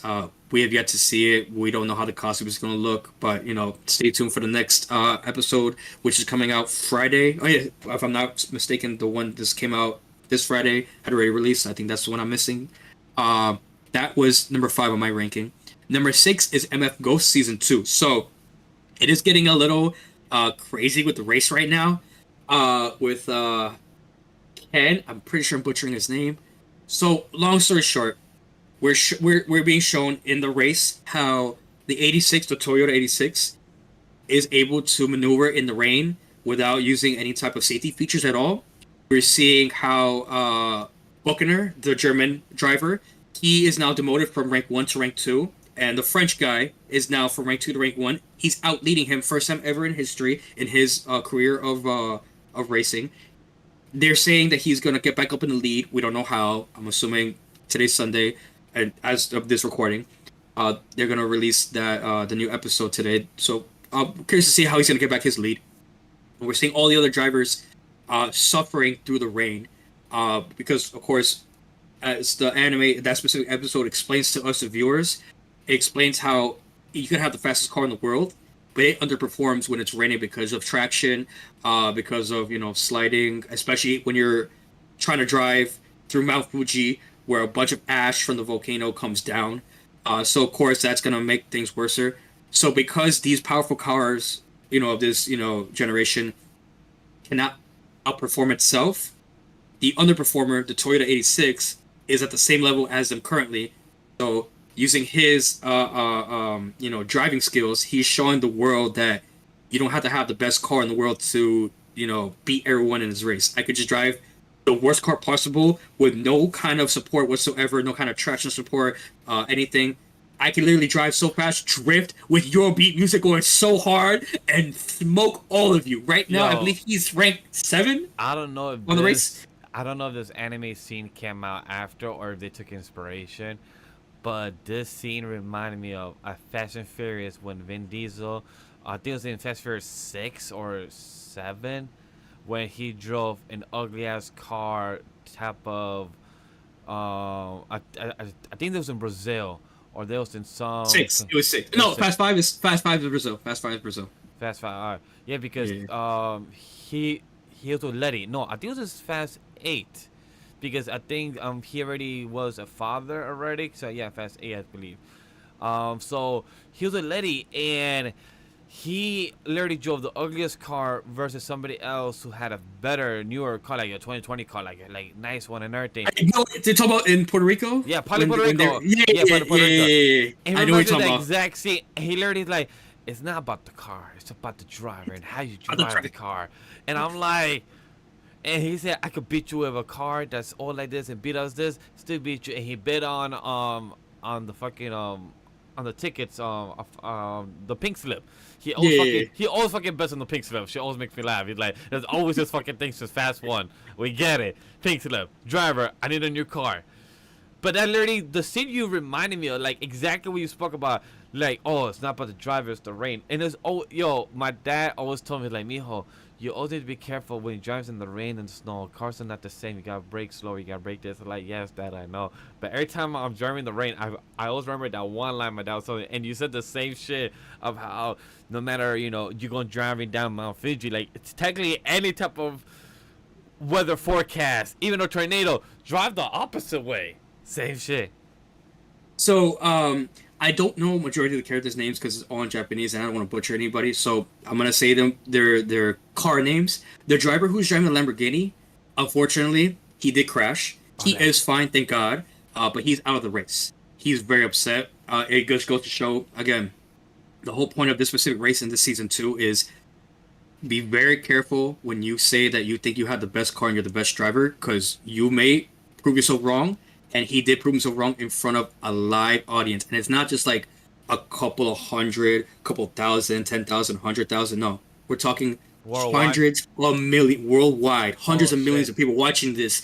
It's being performed in Japan, but the world is watching it. So the fact that he was talking all that smack just to be outshined in the race, it's gonna hurt your pride. I feel for him. I'm more glad than anything that he's okay. A really, could have been a worse accident the way it was, but thank God he was fine. But that gives every other driver that was behind a lead on, so that gives people a better chance to get higher, more pay grade, etc., etc. But does not exclude the big danger that it's still raining, there's still ash on the floor, and it's only the second lap. Next episode potentially could go the third lap, and from there, it's anybody's game to see who will get first place and who is gonna get past the top 10. Yo, That just hearing this just makes me want to watch a speed racer anime. Like, I need that injected in my veins. Give me a speed racer anime. Like, just hearing this, like, give me X, give me the Mach 5, crash the car, get the Mach 6, let's go. I want to give a quick shout out to the protagonist of Initial D. He is mentioned. I don't know if I'd mentioned it last episode. I don't even remember if he is in this last episode that came out right now for MF Ghost Season 2. But you do see a silhouette, a figurine of him, and you do see how he has shown the MC how he drifts, how he, like, the way he drives is because of him. So I personally love the fact, like, the previous shows still keeps to its roots. Like, we didn't forget about the OGs. We still see you. Thank you for showing us, like, you can still teach the new generation old tricks and it can still work with these new cars. But shout out to him regardless. I'm glad that he's not out of the picture just yet. That was number 6 on my list, my ranking. My second to last, number 7, is Tying the Knot with an Amagami Sister. Again, I did speak about it. The festival went down to get 5,000 people. It looked gloomy that, they did work to get it. They were sabotaged, and then they were able to get back to people again. But then God was like, nah, make it rain, make everybody go away. And then they start praying to the gods again, like, nah, please run it back. And then they were able to get more people back. More people came. The villain is very I don't know what to make of him because it's like he acts like a villain, but then he doesn't. He's very bipolar. I don't know what to make of him. He's like, yeah, I'm such a piece of shit. Oh no, you know what? I'm gonna let it slide. I'm gonna let you guys win. Really? No, like fight back. No, like, I hate you guys. Like, no, I'll let it slide. You're cool. Like, really? I don't like villains like that. But like, it just threw me off. I didn't really expect a villain like that overall. But hey, to each their own. Whatever. That's how you want to act. Cool. I just don't think that's really logical. That's really weird. Me personally, I would take the common trope of like, hey, I hate you. I'll try to find a way to get back at you people. But hey, whatever. You know, that's the type of villain they're dealing with right now. He's gone for now. Potential will return. And the kiss scene with the older sister was very, very nice. It was only a kiss on cheek. But that's showing the girls like, hey, like, you know, she made her move. You know, what's gonna happen Oh next? my I god, did see that's the always hilarious when they say like when there's always like a triangle love or like a quadruple I type love of like type of angle, and all the girls are shy like who's gonna do the move. Oh my god! And then that one auntie or that one friend tells that one girl out of the group say like, you just gotta go for it. You can't let him be stolen by others. You gotta steal him from others. You gotta take your step. You gotta make your move. You gotta mark your step. And then that one character you didn't expect made their move and kissed him on the cheek like, yes, bitch. I made the first step. And then walks away. I'm like, yo, this is suspense drama. Like, what? I sometimes feel like I'm watching a fucking telenovela. If I could, telenovela. yeah, I fucking damn. It's just so dramatic in the best way. No, it's intense. I definitely understand you. So what I will say for that real quick is, you have three characters. They're already like arranged marriage. The proposal of it has already been shown in the previous episode. So like like the idea that this guy, the MC, is going to marry one of these three characters is already on the table. It's going to happen. There is a chance that he may marry all three outright. It could become a harem. I don't know if that's going to happen personally. But of the three characters that I've seen so far, you have the youngest, who's a 14-year-old. I don't personally want him going out with her because she's very young, but from the way it looks, it may be her. You have the same age 17-year-old girl who is a tsundere. It's a 50-50 toss-up. I've seen a lot of, tropes where, like, it's never the tsundere, but it actually could be the tsundere. And then you have what I want, the 20-year-old girl, the college student, who's very, like, dutesy, but she's kind of oblivious to a lot of things, too. So it's like you you are adultish, but you act adultish when need be, but majority of the time you're very childish. And as much as I want him going out with the college girl, I'm starting slowly not to see that happening, and I'm starting to see slowly that it might be the youngest, which I kind of don't want because she's very young. She acts like an adult, even though she is younger than everybody else. But from the way of the three marriage proposals went down last episode, it looks as if it may be going to her. I could be potentially wrong, and it could be a complete harem. It could be all three, as it was shown in the previous episode, that the dream aspect, like, oh, I envisioned, my life flashing before my eyes, and I saw, oh, I see all three getting married with me. What the fuck? I don't know. It is a possibility. I don't see that happening, honestly, but it could be. It could be like a quintessential quintuplet scenario where, like, oh, we're gonna marry all five of us. Which one is the real, twin? It could be one of those. I don't know, but I'm hoping that the college girl kind of like changes her personality a little bit to be a little bit more lovable. Because I'm not starting to like her personality anymore. Even though I personally like girls like her in animes, but that's just my overall take on tying the knot. Next episode, it might be a date episode with Tsundere girl, the 17-year-old. Fingers crossed. I hope so. We'll see. But so far, the older college girl has made her move. She has shown her true colors. Let's see how the other two girls react next episode. And that was 7. My final one, ranking 8 of my personal list, is Blue Box. And like I said before, I'm not up to date. I'm only on 2 episodes. I'm going to continue watching it and be caught up by the next episode. And the only thing I'll say to that is I was talking a lot of shit previously with other people from the podcast. And all I will say is I like the animation of just the characters. I hate the CGI animation right now with this anime. I don't know if it's because it's come from Netflix. I don't know if it's just the actual, animation studio overall. I don't personally think the CGI was needed. I think the way it was animated, just with the characters itself, would have been fine. Even if you were to hand draw everything, like what you did, in my You Are Miss Servant, would have been so much more better than the CGI. But to each their own. It's gonna, me personally, lose points from it. But what I'm more focused on in this aspect right now, because the story is getting very interesting, is the romance aspect. Because as I mentioned before, I do not like a lot of sports animes. I don't think it's like all that to me. I'm more of an action type of person. I can see the appeal with sports animes. However, with this specific anime, although I have played the sports of basketball and badminton, which I do like, um, I can see the appeal of why it is highly likable. I see when, especially with the intro, to give a perfect example, when you see, the MC hitting the racket really hard to hit, the cook, all the way. I think that's the name. I don't want to butcher the name. I haven't played badminton in a minute, but the Yeah. cook to the other side, like that specific point. Like I'm looking at them like, oh yeah, like I know that feeling of hitting it really hard. Like that motivates me. Like I see the appeal now why people like it. Oh, and plus, when Uh, he said to himself that he loves playing the game because he could only rely on himself. Even when he asked by the MC girl, she asked him like, "Hey, have you ever decided to play basketball?" He's like, "No, because I'm not very team orientated. I'm a ball hogger," which he's honest. And at least yeah, as a team player or as an athlete, you know your weakness and strengths. I know that I'm a team person, but I cannot play more than like, for example, when it comes to soccer or football, I can't. That's too many people for me. I cannot. I'm like a 3-4 people team, like which is handball, which is a basketball, like 4-on-4, 2-on-2. Like those are easy. I could rely on. But now, when I got options, I need to make sure all of y'all are good. If not, I'll be annoyed at one of y'all because by then again, one of us fuck up. it's funny you bring up handball. The that sport. I was literally comparing the badminton with the handball aspect. I'm like, okay, Same. I've been in that situation. If I want to play singles, if I know I can beat the guy for sure, if I feel under my element, if I'm not, up to my thing, then of course I'm not gonna like it. Um, definitely.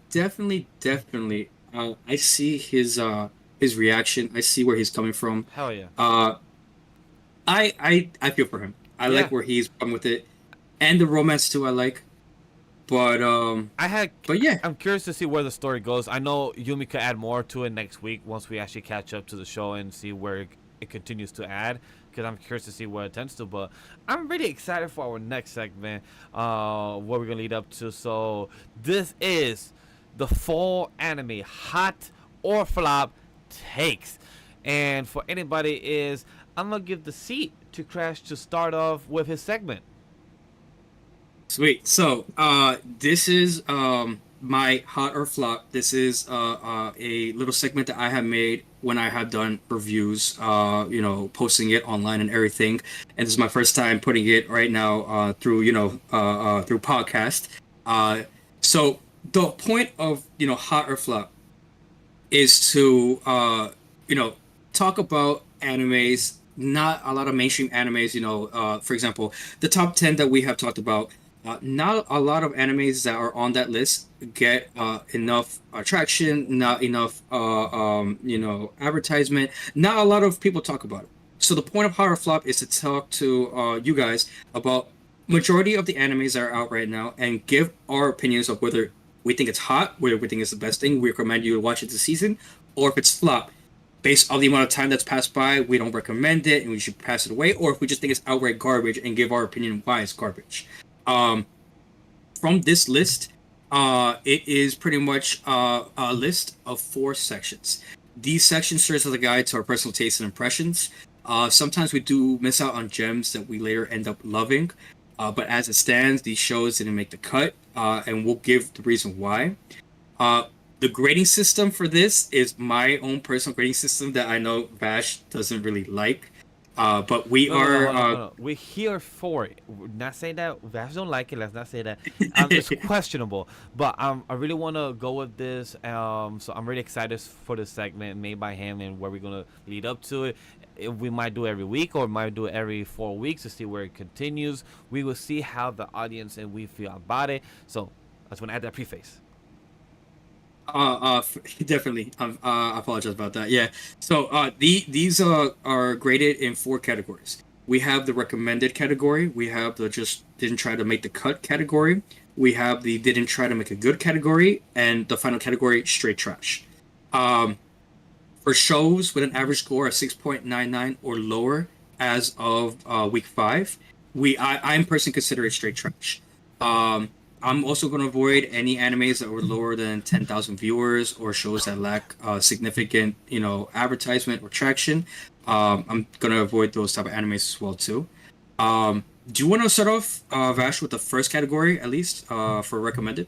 Yes, I could say category one is recommended. These shows scored 8.0 or higher and come highly recommended. Though Crash isn't watching them for personal reasons. Honorable mentions are Bleach, ReZero, Shangri-La Frontier, Dragon Ball Daima, and Ranma 1.5. I would like to also add myself. I'm not watching any of these except Dragon Ball Daima. I am watching, so you guys already heard my opinion about it. Go check back in the time code. Another two is Natsume Book Friends Season 7 and Orb on the Movement of the Earth. So for these specific animes, do you want to speak on it, or do you want me to go with it first? Because I have some stuff I want to bring up with it. For the recommended, I'll say Bleach and ReZero makes sense being up there that people should be watching. If you don't have like myself, I'm watching ReZero Season 1. Haven't watched it since early September. A big shout out to my boy Grumman. I know ReZero is something that I would get back into it eventually. Since life been crazy, but hey, it's something I will definitely check it. Bleach next year. Attack on Titan next year. I got some plans for those things in the future. I haven't gotten to it. Bleach, I read it when it came out 6-8 years ago when it finished, but like 6-8 years, my brain has forgotten, and I didn't like. I left off Bleach like the last 20 chapters for, and anybody has read it, you should know why. It was rushed, but I'm really happy the anime is adding more scene, more story, more fill in the gaps of what things that got rushed it because of Shueisha. And when it comes to Shangri-La Frontier, man, of course, it's literally the better version. With all due respect, I love SAO, but SAO is like a solid 8, a solid 8.2 out of 10. But Shangri-La Frontier story aspect is definitely much better. It succeeds better in where you are into the game. You can make your character. You have the concept of you being the best game ever, but how can you be the best player in this game when you have only played trash games? He, the MC character, has only played trash games. Now, when he got told, how about instead of playing trash games, you play the best game and be the best player there? And then somehow, all the trash games type of skill sets he is almost like invincible in this. But now he has to learn like the learning curve, and it's a pretty cool concept. So that's one thing I would say to that series. Go watch it. Run and a half. Haven't heard of it. Know of it. Nothing with Book of the Friends. Looking at it, it has an 80% out of 100 on AniList. That's pretty cool. Didn't know this show was on season 7, or if that's the name of it, whichever it is, that's still fucking crazy to know. And when it comes to Orb on the Movement, I'm gonna make time for that. It is high on it. It's a 78 on AniList out of 5 episodes. That's pretty cool. I mean, I was gonna mention for Orb, um, it is not an anime I'm going to watch, but I will admit it is very good. The From what I have understood with the synopsis, it is a dystopian anime that revolves around religion. Certain people do not believe in God or like certain religions anymore, and that I understand this anime is revolving around like I wouldn't call them heretics, but believers that believe in a certain ideology, a certain kind of God. So this anime is revolving around them and how they're trying to pretty much use their belief in this world that doesn't believe in what they believe in. A lot of people are talking about it online, and me personally, it's just not something I am interested in. But I will not look away at the fact that it's very popular, which is why I am recommending it. It may not be for me, but I'm not gonna say that it's not for everybody.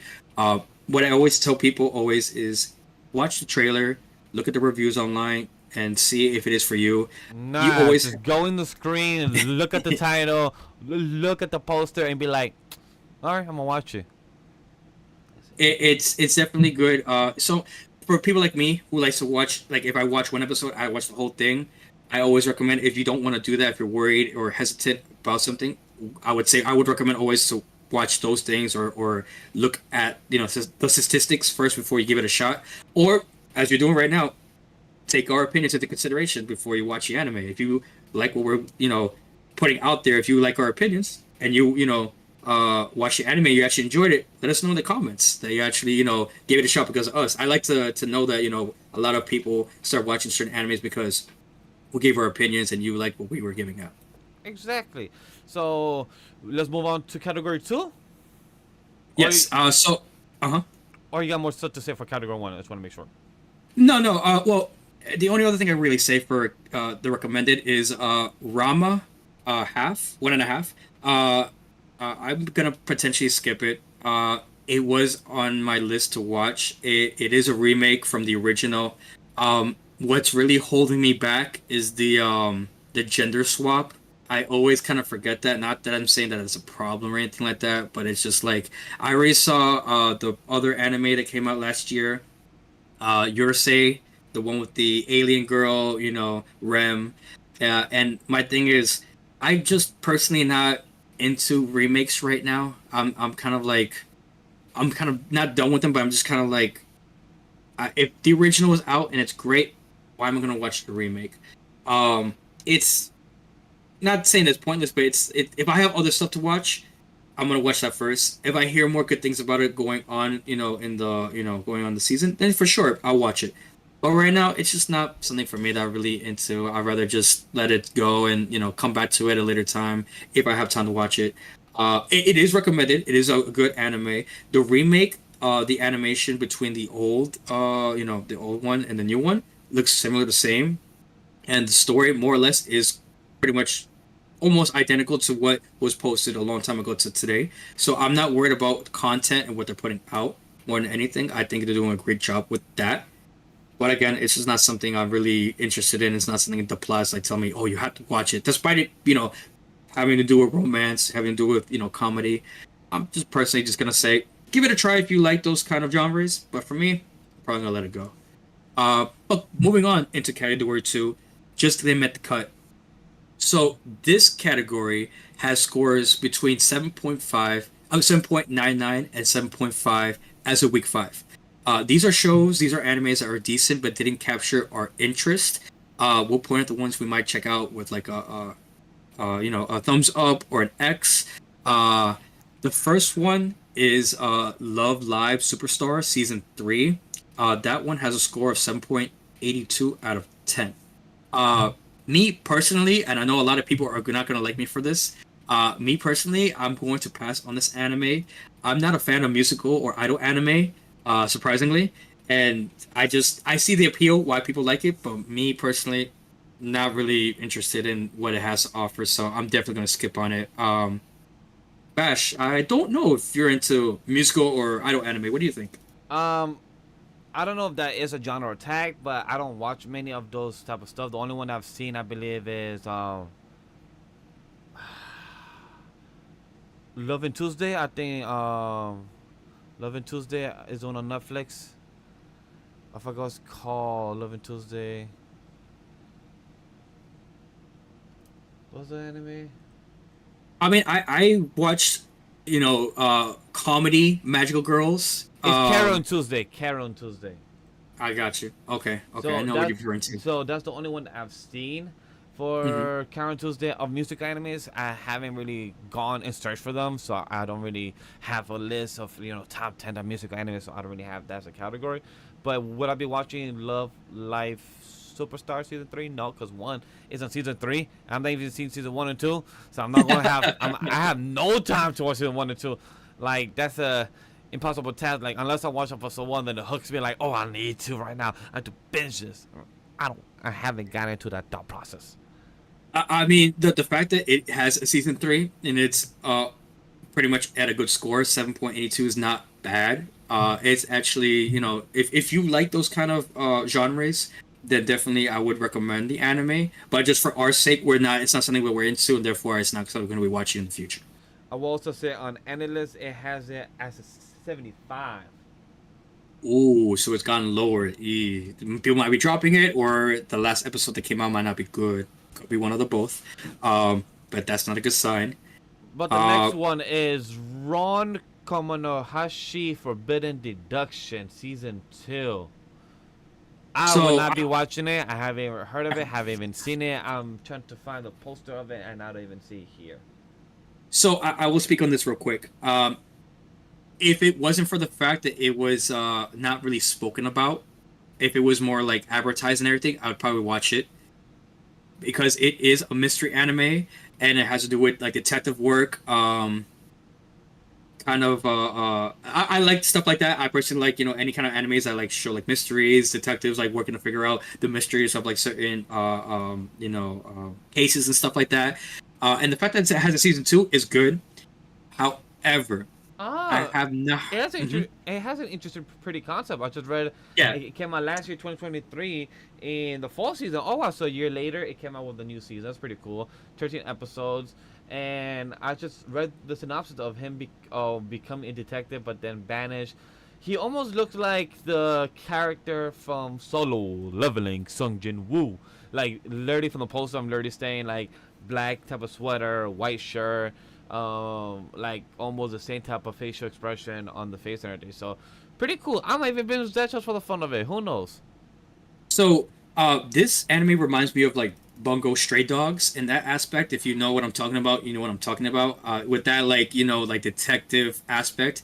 Now, the only other reason why I'm skipping it, I was the same way as you, Vash. I read the synopsis and I loved it. It's intriguing. What held me back, what I hesitated, was the fact that the first season had a lot of people watching it. It was very interesting.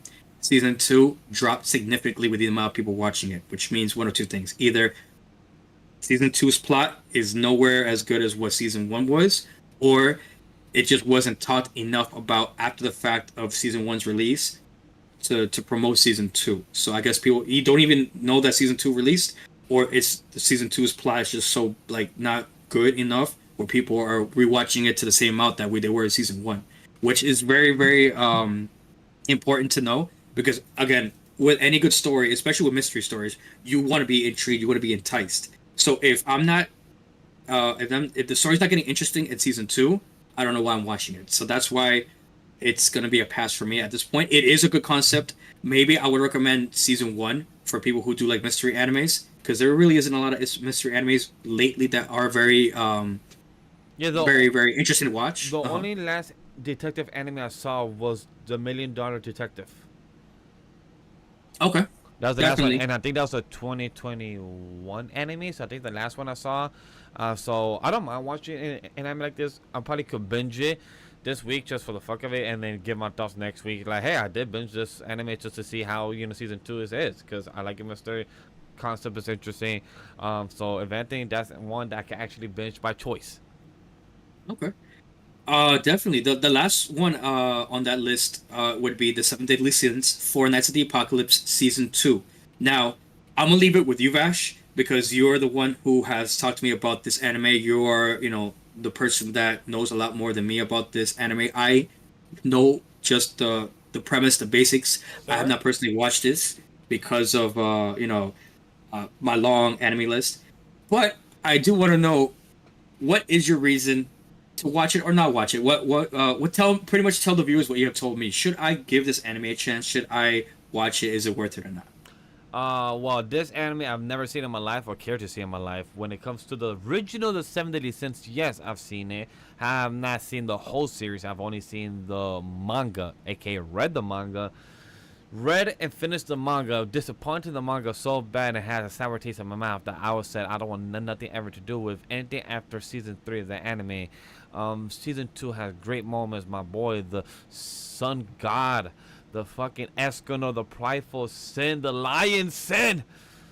Oh yes, him, yes. The ending, his way to perish, be burned. Beautiful analogy of of him and Merlin. Beautiful story. But the Four Nights Apocalypse, I don't know shit about that. Not because I just don't care for the bad type of CG animation and the story concept of what happens with Merlin and King Arthur and a few things, so story bits and details that I don't want to mention.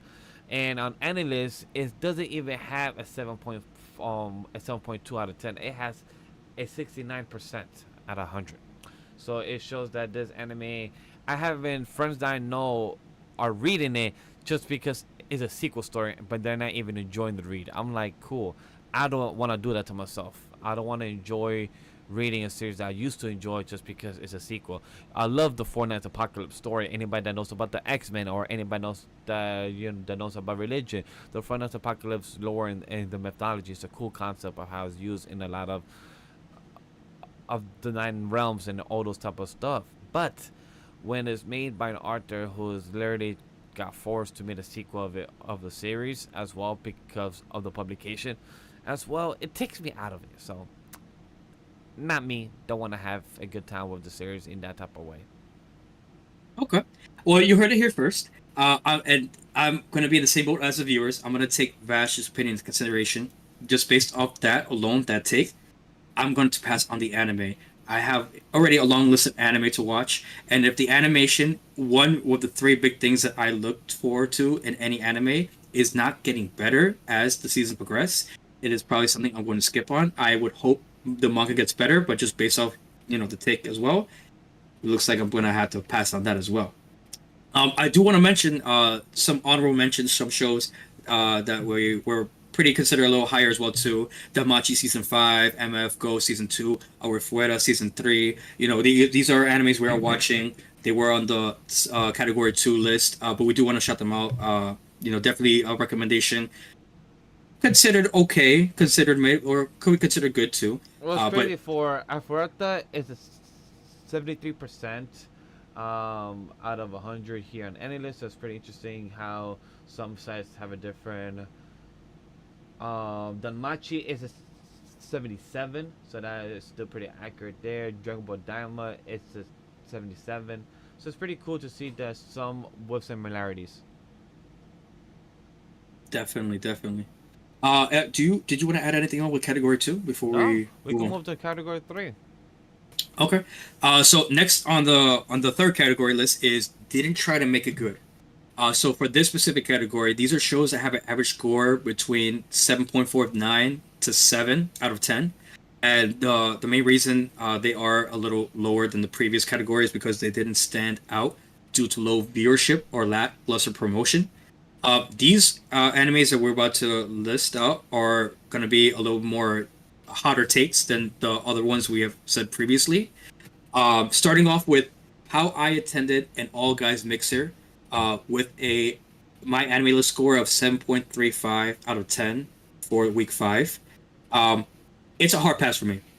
I I do not like any kind of I believe the word is Yuri anime. Um, it's not my kind of anime per se. If you are into those kind of animes, then definitely it is something to be interested in. I don't know if the plot is any good because the focus of the anime itself is more for fan service towards the characters themselves, which again I'm just not into. So that's why I'm not going to personally watch it.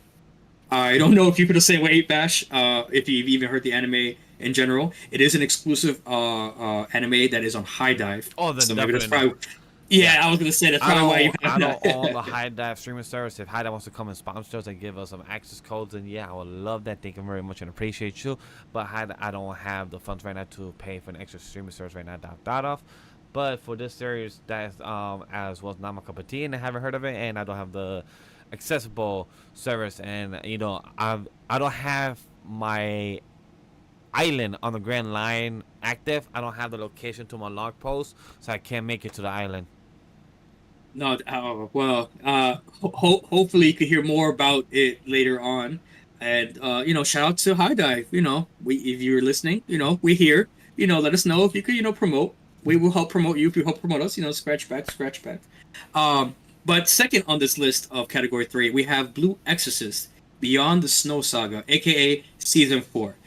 Now I will say outright that I understand that there is an anime with this. I know it exists. I don't know anything significantly about it, with its plot, with its characters. I just know it's a popular anime from season 1.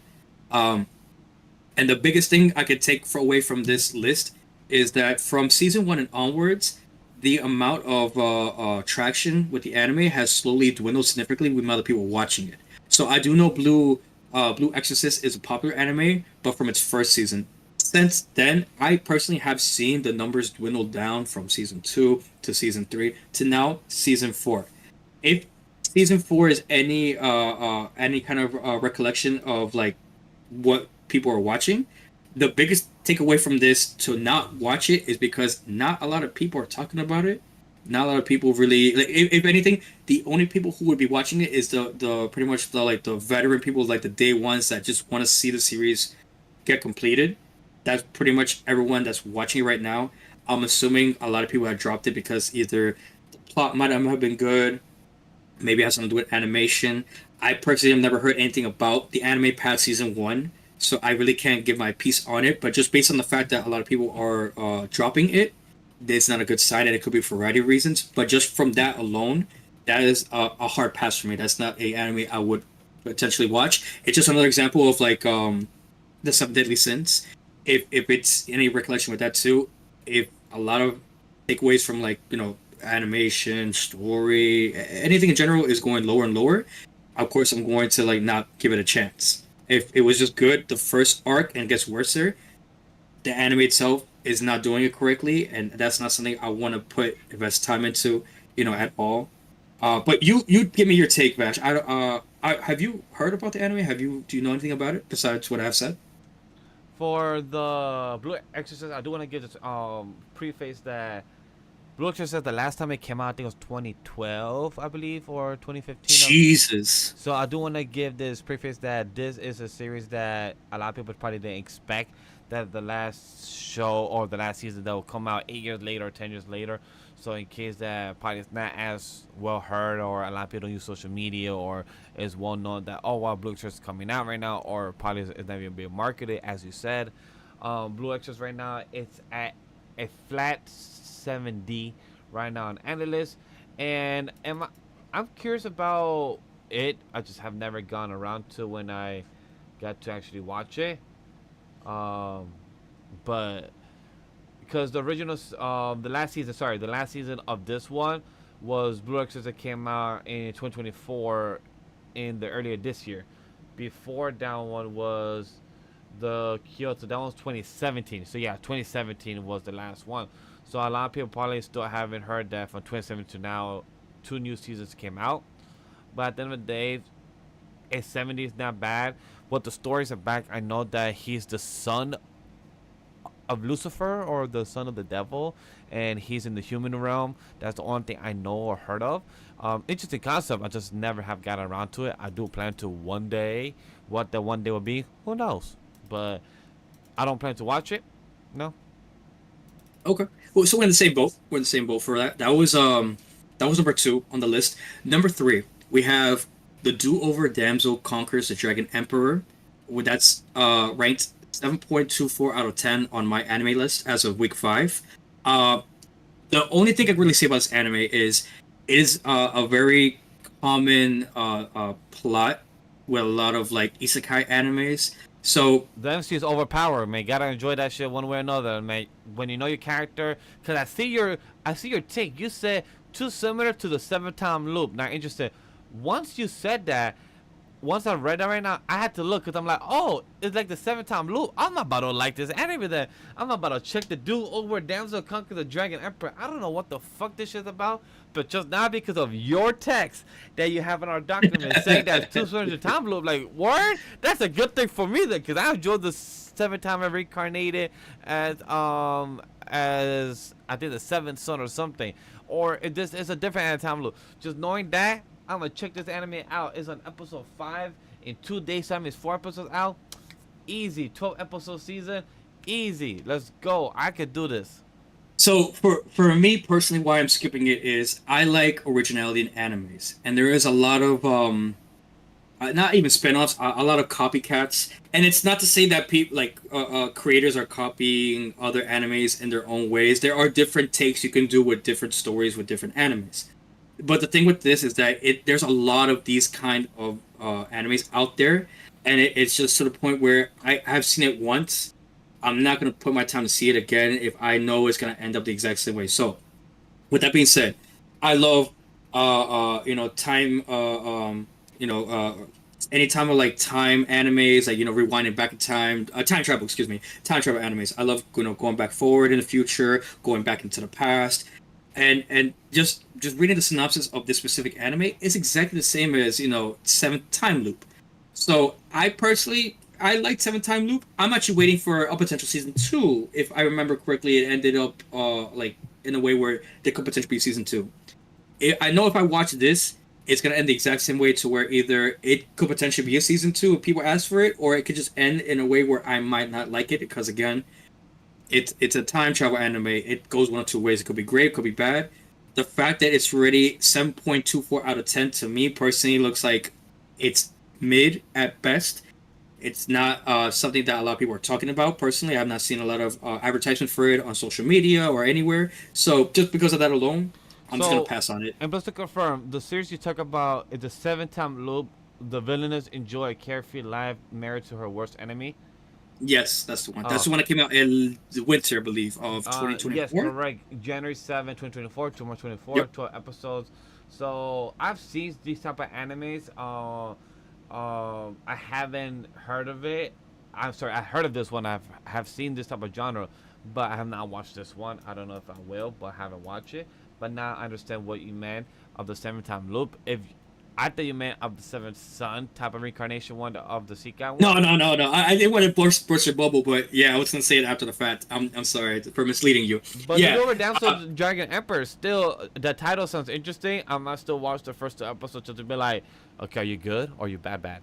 So I don't mind that one either. Who okay. knows?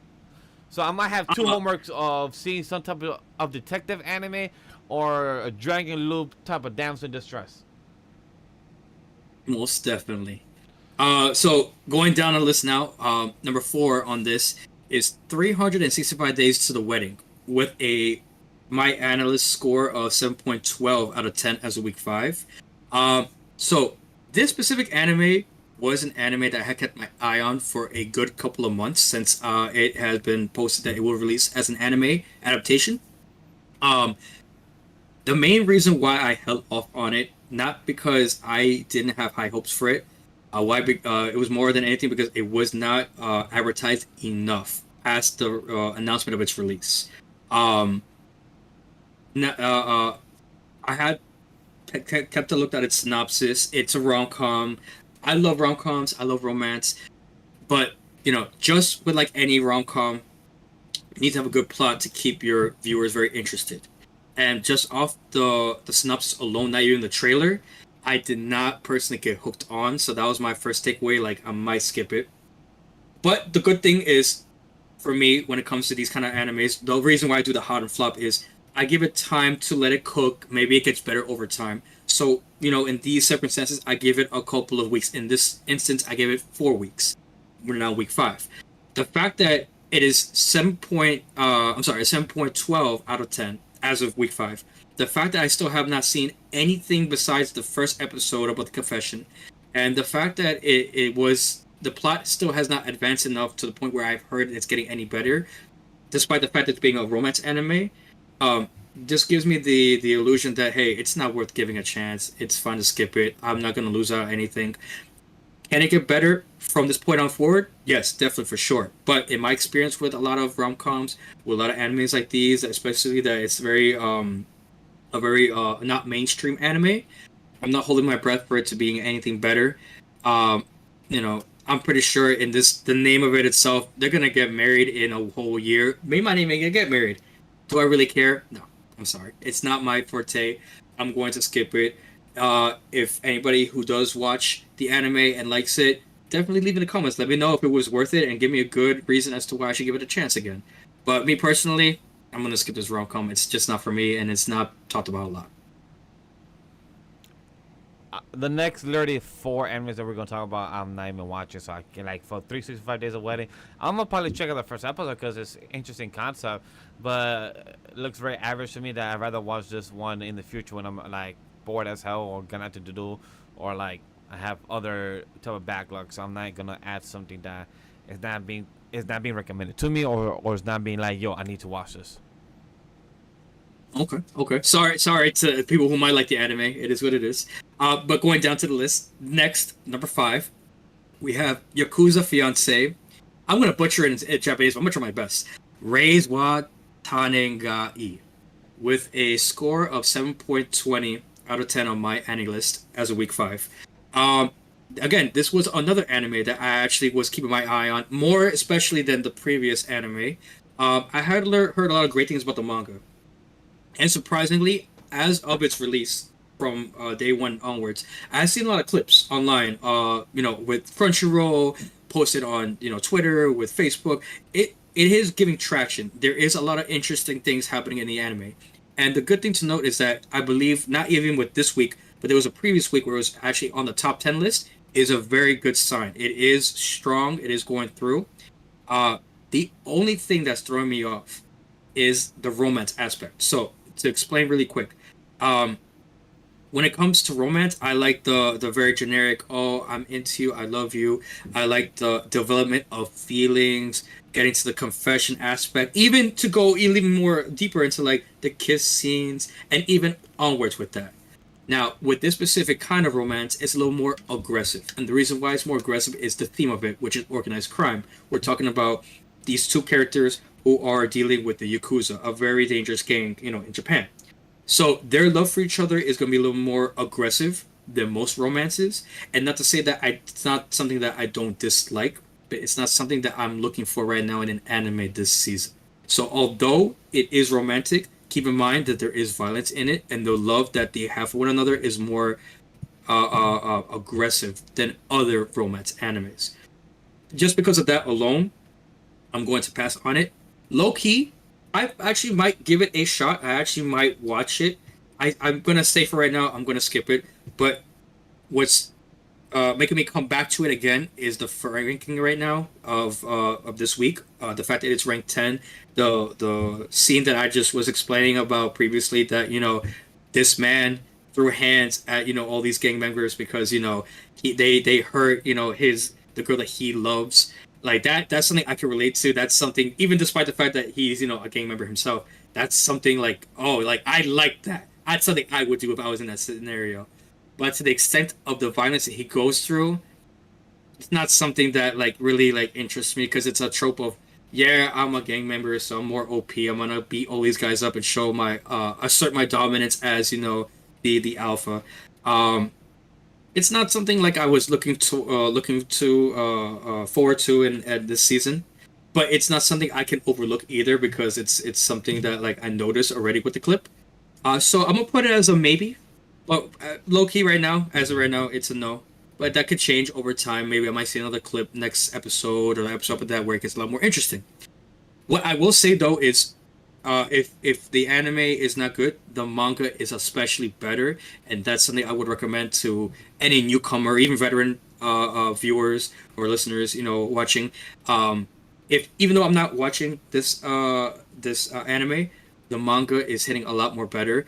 There are a lot of clips and scenes that I have seen already that are reflecting for the manga pages. They're pretty much hitting off what they're posting, so they're keeping true to the content, and that's something I personally like. I'm a big reader. I love reading that kind of stuff. So definitely, if you're not if you're not interested in watching it, but you still want to give it like a little more research, or just maybe read more first before watching it, I would say read the manga and see if that hooks you on. If it does, definitely watch the anime. It's only 5 episodes right now.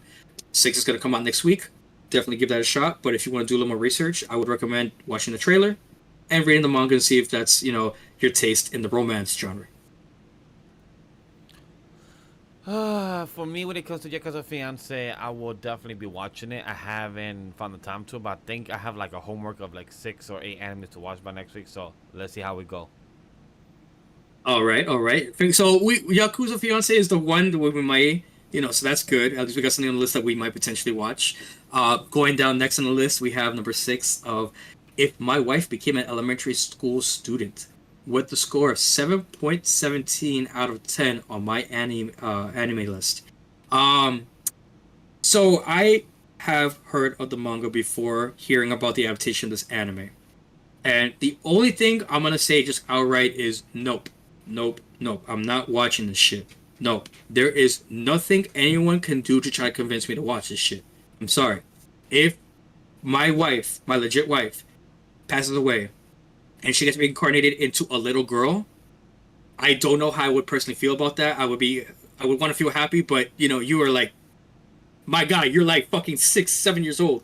Why, like, what? How the fuck am I supposed to feel about that? Like, cool, yeah, you're in a little girl's body, you're still alive, but like, you're young as fuck. I'm like 50 years old, my G. Like, I don't know what the creator of this anime was trying to, who he's trying to appeal to in this scenario. And the only thing I can say is, thank God there is a daughter involved with this anime, that she brings more content, more interactions with her parents to the table. Because if it wasn't for the daughter, if there was no daughter in this story and it was just the wife and the husband, this anime can literally go one of two ways, being extremely sus, and you know exactly what I'm talking about, which is a little girl and an old man, or it could be a very short anime where it's literally just explaining about what they can do in that specific situation. And even not even watching it, I don't know what the fuck you could really tell me that they could really put content wise besides what trying to learn how to cook at 7 years old, trying to maintain the relationship, which I don't know how the fuck you could do that in as a little girl. The anime itself is just, to me, very sus. It's not appealing. I don't have a problem with the animation, but that's not really what I'm looking forward to. This specific anime, the point of it, what I'm trying to understand is more of its story. What is the point? What is the plot? What's gonna interest me of its plot that's gonna make me want to watch it? Nothing. Unfortunately, there was really nothing that I really liked about it. So therefore, I'm gonna give it a pass, a hard pass. Now, not to say anything bad about the animation, which I don't think there was anything wrong with it so far. I don't know anything about the music, soundtrack, so I'm gonna give that a pass too. But the main thing from this takeaway of this, my personal take, is the plot sucks. I don't think it's anything interesting to watch. Skip this shit. It's the best advice I can give you out of this whole ass list. I'm not watching this one. No, but that's just keep it simple. All right. At least we can agree on that. That's good. The final anime on this list, rank 7, is Mecha Udi Mechanical Arms, with a score of 7.15 out of 10 on my anime list as of week 5. And my biggest thing I could tell you about this, Vash, you viewers, is I have never heard of this shit a day in my life. So I can't tell you what's it about. I have never heard of it prior to its release. No advertisements at all. I can't even tell you the plot of it. If it has to do with mecha, if it's just like a little bit of robot stuff, anime has to be promoted in a way where people are engaged and talking about it. And if anime like this is not mainstream enough to where people are telling its opinion, it's not worth putting your time and investing into it, unless it's a genre that you're really really really into. But I know a lot of people who like mecha animes or robot animes, and the fact that they're not talking about this already tells me, yeah, it's a hard pass for me. So I'll tell you right here. New anime project for Mecha Ude as a full-fledged anime series. This is the bio on AniList of what this anime is about. Long ago, alien life forms came to Earth, fusing with people on the planet. Due to their appearance, they were dubbed Mecha Ude.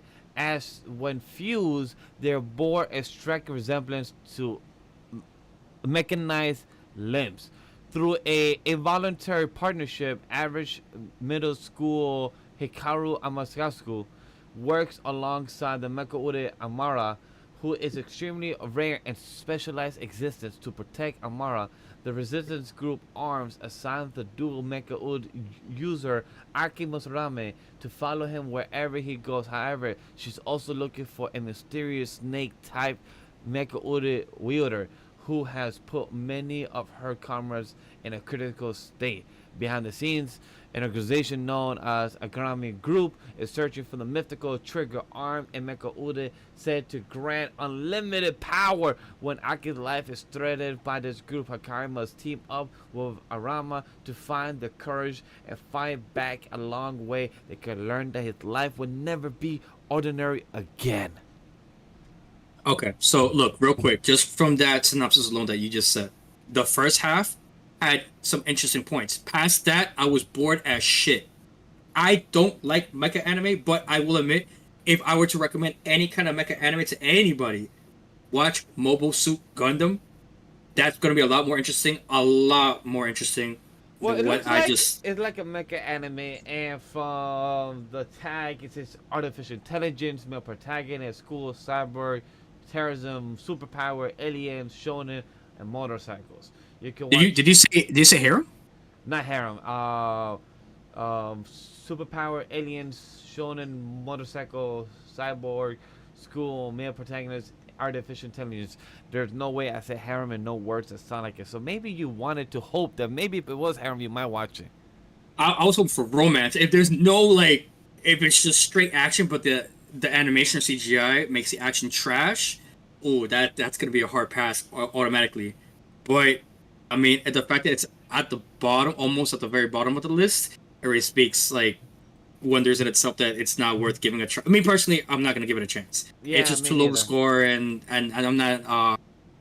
I'm sorry. A very a mecha fan like that. So no, I'm not gonna watch it. Yeah, like I do like my like Godzilla, Pacific Rim, like those type of stuff is cool kaiju shit. Yes, But right 100%. now, like if you're also saying Voltron, I love Voltron, I love Transformers, I love my type of mecha of those types. But when it comes to this one, don't really catch my interest, and I'm good. I won't be watching Yeah. number 7, but let's really quickly give our honorable mention: as a reincarnated as Aristocrat season 2, Demon Lord 2099, Tower of God season 2 part 2, You Are Miss Servant, Sword Online, Alternative Gun Game Online 2, Sidorsky, Skinowski, Spirit Chronicle season 2, and Tower of Anat with Amagami Sister. Yes to all of those. We highly recommend it. It seems like it's an honorable mention, and they all have a good score. Okay. Going on to the final category, straight trash. Uh, these shows that we're about to mention right now scored 7 or 6.99 and below out of 10 and didn't even meet the mark for either of us to watch this season. Again, before I mention the animes, I just want to point out that these are just our opinions. We can be 100% wrong with it, but we do want to say at the end of the day, whatever you decide to watch, whatever you decide to believe in, is definitely anyone's, belief, opinion, and we're here to respect opinions. But I do hope that I make interesting arguments and interesting debates with Vash with these upcoming ones. So here we go. First one on this list is Uzumaki with a score of 6.07 out of 10 as of week 5. I want to start off with you, Vash. I know for a fact neither of us have watched it, or at least I don't think you have watched it. I have seen clips already. It was an anime I was going to watch 100%. I've had that on my list for a while, and I heard great things about the first episode, and then the episode 2 dropped, and I dropped it completely. So I want to hear first from you. What's your take on this anime? If you know anything about it, if we're gonna watch it, was watching it. So I'm gonna say this: I read the manga, not the whole thing. Okay. I read, I think the first 2 or 3 chapters of it years ago. One, the author. If you want to read a horror manga, go read Uzumaki or any type of the story that was made by the creator and there's a few others that are spin-off stories. Go read that. Watch this manga. If you want to watch the manga, you go. So I mean, if you want to watch the manga, yes, watch the manga, watch the anime, because you're literally seeing slideshows or PowerPoints of this anime manga scenes of episode 2. It's like a whole PowerPoint episode, and I feel bad for the animators because they're not at fault. For anybody that's unaware, this is a show that's been premiered, I believe, on Adult Swim, I believe on HBO Max, and the producers are from US, and they was rushing the creators and the animators for that's doing this animation, instead of saying, hey, we're not gonna make it in enough time. Let's jump the ship. Let's hold off for next season. Let's produce the next season. Let's have it ready. And sadly, this is what I've heard. So do not take my information as 100% facts. This is what I heard from other people as sources online. From some few animators that gave some details and some background information from it. But it's very disappointing because I had high hopes for Uzumaki. Was I gonna plan to watch it immediately? No, but I was gonna watch it eventually. Now Uzumaki's like, you're in the back burner. Maybe it gets remastered in the future or something. I agree with you for the most part. I mean, for me, I was planning to watch, like I said, and the thing with me is I love horror animes, I love suspense animes, I love thriller animes, anything psychological like that aspect. Like you don't you just want to. I like the thrill of being jump scared. I don't think it's bad to jump off your seat when you see something scary. I feel like that's a thrill to me. Like the point of the anime is to scare the viewer, and if you do that, you did the job right. Lately, I feel like not a lot of anime have been doing that. When I first heard that Uzumaki was making an anime adaptation, I was really excited because I heard great things about the manga. I know a lot about the creator and his work personally, so I know he has put out fire. I know he, with the manga, with his works, he can make people, get goosebumps on their arms when they're, reading his stories, reading his manga. So I was expecting great things from the anime. When the first week came out of the top 10, I believe Uzumaki was on that list if I'm not mistaken, I believe it and was it number was 9 or number 10. I believe, yeah, I recall. yeah. So I was really impressed. I was like, okay, great, I'm gonna watch it, but a part of me also said, wait, don't go into it just yet, and wait 4 more weeks. And I actually trusted my gut just based on my experience, and I said, okay, I'm gonna give it a couple more What weeks. sucks also is that Crash it is being licensed by a third party, being held by animation, so it's not being consistent by the same studio. It's being done by two other studios. Like the same thing what happened with the Seven Deadly Sins a couple years ago. I think in 2020 when it was being made fun of the meme of a boy Meliodas just looking like weird animation bulkiness laying on bed. Yeah, I So know it's what you're talking kind of so about. it's kind of like when you're being done by two different studios by two different teams, and all the scenes are inconsistent. It doesn't look good.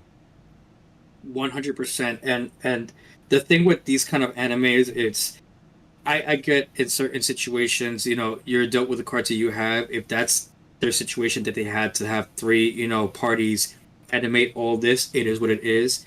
But for the sake of argument, if there was a possibility that it could have just one studio, one, group to just animate it in a way where they can visualize the creator's like vision for the stories, would have been more preferable. But because it wasn't like that and they were dealt back cards and it was animated the way that it was, it's gonna be a hard pass for me. Which is not to say that it's not the end of the world for Uzumaki. I would definitely recommend reading the stories through the mangas, through anywhere else online. The stories are great. I truly believe they have potential. It's just a shame that it couldn't have been shown better through the anime right now. But if at least there's a takeaway from this, a positive, from the negative situation, I would recommend reading the mangas. Because at least if you can't visualize something in your mind through an anime, the next best thing to do is to read the manga and to visualize it in your head. Because really, the big thing is people have big imaginations. And when it comes to horror, your imagination can only get so wild when you can see crazy, crazy, crazy monsters and demons in these kind of stories. So I would at least say read the manga. I'm not gonna watch the anime at all. I'm so sorry about what happened. To the. I'm a big shout out to the creator. I'm so sorry that it had to happen to to your um work. I can only imagine you feel some type of way about that. Um, and also to the animators. I know they probably worked their hardest to make the best they could, and it wasn't what the people have asked for. But not to say that it's not the end of the world for it. Manga's always out there to read. Exactly. Sometimes you gotta enjoy it, and sometimes you cannot be alone about it, because that leads up to our number two, Loner Life in Another World. It has a score of a 6.36 out of 10 as of week 5. And I must say this: I never heard about this anime until us talking about it in our documentary thing, and I will be checking out because the guy, and just to annoy the fun of it, crash for next week just to talk about him. Like, yo, look at this great guy. Sometimes you gotta be alone God in a damn life it. in another world. We're about to talk about how loneliness actually could be the cure of everything. I don't know. I'm just going all the bullshit. I literally have not seen this anime, but I'm gonna just watch it now. So that's literally my quick thoughts. Cake. I'm gonna check it out. I don't know what it is about. I've seen the poster. It looks interesting. It looks very generic as fuck. But yeah. I'm gonna be very biased with this, and I apologize to any viewers who might feel some type of way. I do know that this specific anime is a little highly known in the community, but I am not a big fan of isekais in general. There are some isekai animes that are great, but in general, I'm not a big fan of it. That being said, this specific one is not an anime I'm going to watch. I believe this anime has the basic generic isekai plot that every other isekai has. I don't see other big reason to watch it. Therefore, I'm going to skip it. But I will say, just because of its rating alone, 6.36, I'm going to say it's straight trash. Now, that being said, I can be swayed. I am a man who is willing to give things a second chance, or He will even be swayed. turn He will around. be swayed by next week. He will be. He'll be like, yo, best anime in the world. I got you uh, right now. that's why I want to say on the record, here on the podcast, if Vash watches it when he watches it, and gets up to date, and he's able to convince me maybe next episode that it is the best thing in the world. You got to watch it. And here's why. For sure, I will definitely keep my ear out open because at the end of the day, all opinions can be changed. Some can go great and go trash. Some can go trash and then go great. Those are the best things about anime. Like everything could go 180 real quick like that, and this anime could potentially be one of those. But I'll leave it to him to try to sway me because as of right now, not looking good for your boy. Exactly. But the next one is the Trillion Game. Score is 6.90 out of 10 as of week 5. Um, Never heard of it. Me neither. There's nothing to say besides I believe, and I could be wrong. I believe the plot is similar to Squid Game. However, there is already another anime that has been released a year or two ago. No, I believe 2 years ago. That was a Squid Game like spin-off or knockoff, whatever. And that was a lot, in my opinion, a lot more better than the Trillion Game. I've never heard of Trillion Game at all. So personally, I won't watch it. There's really not much like there's I haven't heard of the plot, no advertisement, nobody's speaking on it online. Not worth putting my time into. I've never heard anything prior to its release. Same. Next one. You want me to say Go this ahead. next one? All right. So next on the list, number 4, we have Blue Lock season 2, with a my anime list score of 6.93 out of 10 as of week 5. So again, we have spoken about it briefly, but all I'm gonna do is be giving more the negatives than anything on this. It is a very popular mainstream anime, a sports anime revolving around soccer. Vash did bring up the plot of it being, it's a boot camp pretty much with soccer, trying to find the best striker in the world with 100, kind of testers. Um, the animation for season 2 has dropped significantly since season 1, and that is very disappointing. Despite the fact that Blue Lock season 1 was highly, highly rated, it was on top. I don't know um, why it has dropped significantly. I would assume maybe budget cuts and everything. But to that end, I know if an anime does great, the budget does increase. They would get more funding for it. I don't know what's the case with this season after all. Um, so if it's, due to budget cuts, I'll be very surprised more than anything. I kind of feel sorry again for the animators who are really trying their best to animate a very popular anime that a lot of people are talking a lot of shit about online, that they're not showing the true potential of like what's going on in this arc. But overall, again, another anime I will pass. It just goes to show, like, again, it's one of those scenarios where it was the top of the top and now it's going straight to trash, which is crazy to me. I'll say this. No, Blue Lock, you suck. I'm good. Let's move on. Okay, that didn't take that much time. Finally, on this end of the list here, we have Demon Lord Retry R with a my anime score of 5.58 out of 10 as of week 5. Now, I will just say this real quick. This anime is at the bottom of the list of all the animes that have released this fall season outright. This is like the bottom of the barrel. I can't express how trash this anime is. I can't tell you why the fuck this anime has a second season. And of course, fucking course, it's another goddamn isekai anime. Of course, it had to be an isekai. So I'm gonna give it to Vash because I know he has not heard about this anime prior to its release. But I'm willing again to be, the man with the benefit of a doubt, to be convinced why it is not trash. I know it's not gonna be good because there's no way an anime with a score of 5 out of 10 is gonna be good. But Here I it's can a persuade. Uh, 5.4 out of 10 on AniList. oh yeah, no, I'm sorry. No, I could be convinced mid at best, and that's me being generous.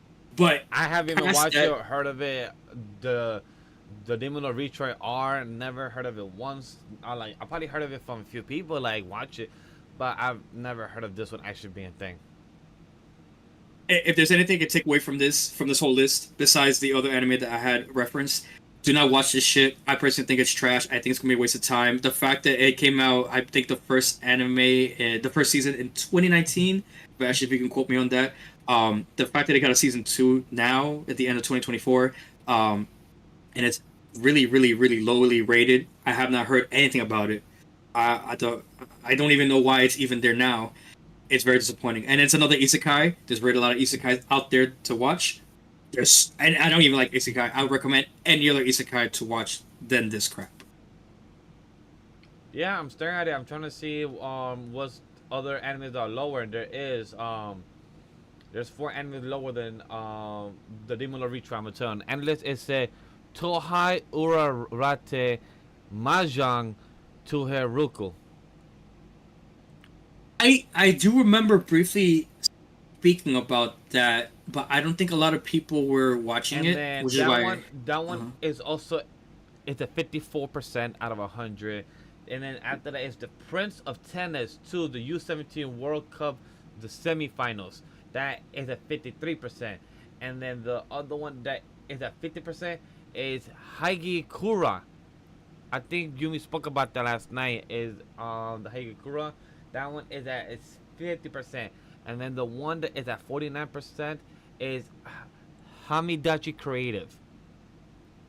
Look, I'm gonna be real with you, Rash, and I if anyone wants to call me out on it for sure, but I do not know me personally or any of my close friends, family, my personal circle of anime people that watch anime together.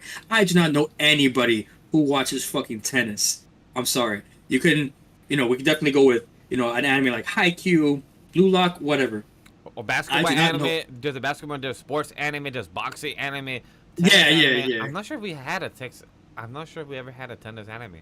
There is. The name is eluding me right now, and I know people might call me out on it. There is a better one, if I'm not mistaken. I believe there's I'll an ass anime as well on top of the water. I forgot what that one's called. Yes, I know what you're talking about. I don't know the name of it either. I know what you're talking about though. That's fire. That's more entertaining than fucking tennis. Do not dislike the sport of tennis? No, I think tennis has its own interesting, Well, it's a great take sport. on it. Yeah. If you think about handball, just extend the court. It's fucking literally handball, just tennis. And instead of using 2 hands, you can use 1 hand with a racket.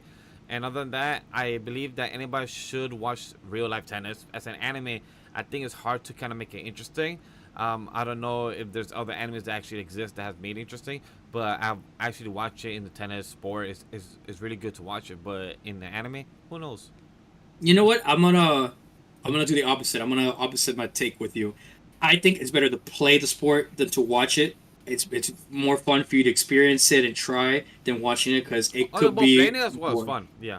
Yeah, but no, I mean, I'm sorry. If you watch the anime, hey, if you really really like tennis that much, cool. Yeah, to each their own. You enjoy it, bro. You enjoy it, girl. Whatever. But me, hell no. I'm sorry. I have better things to watch fucking tennis on an anime. I'm sorry.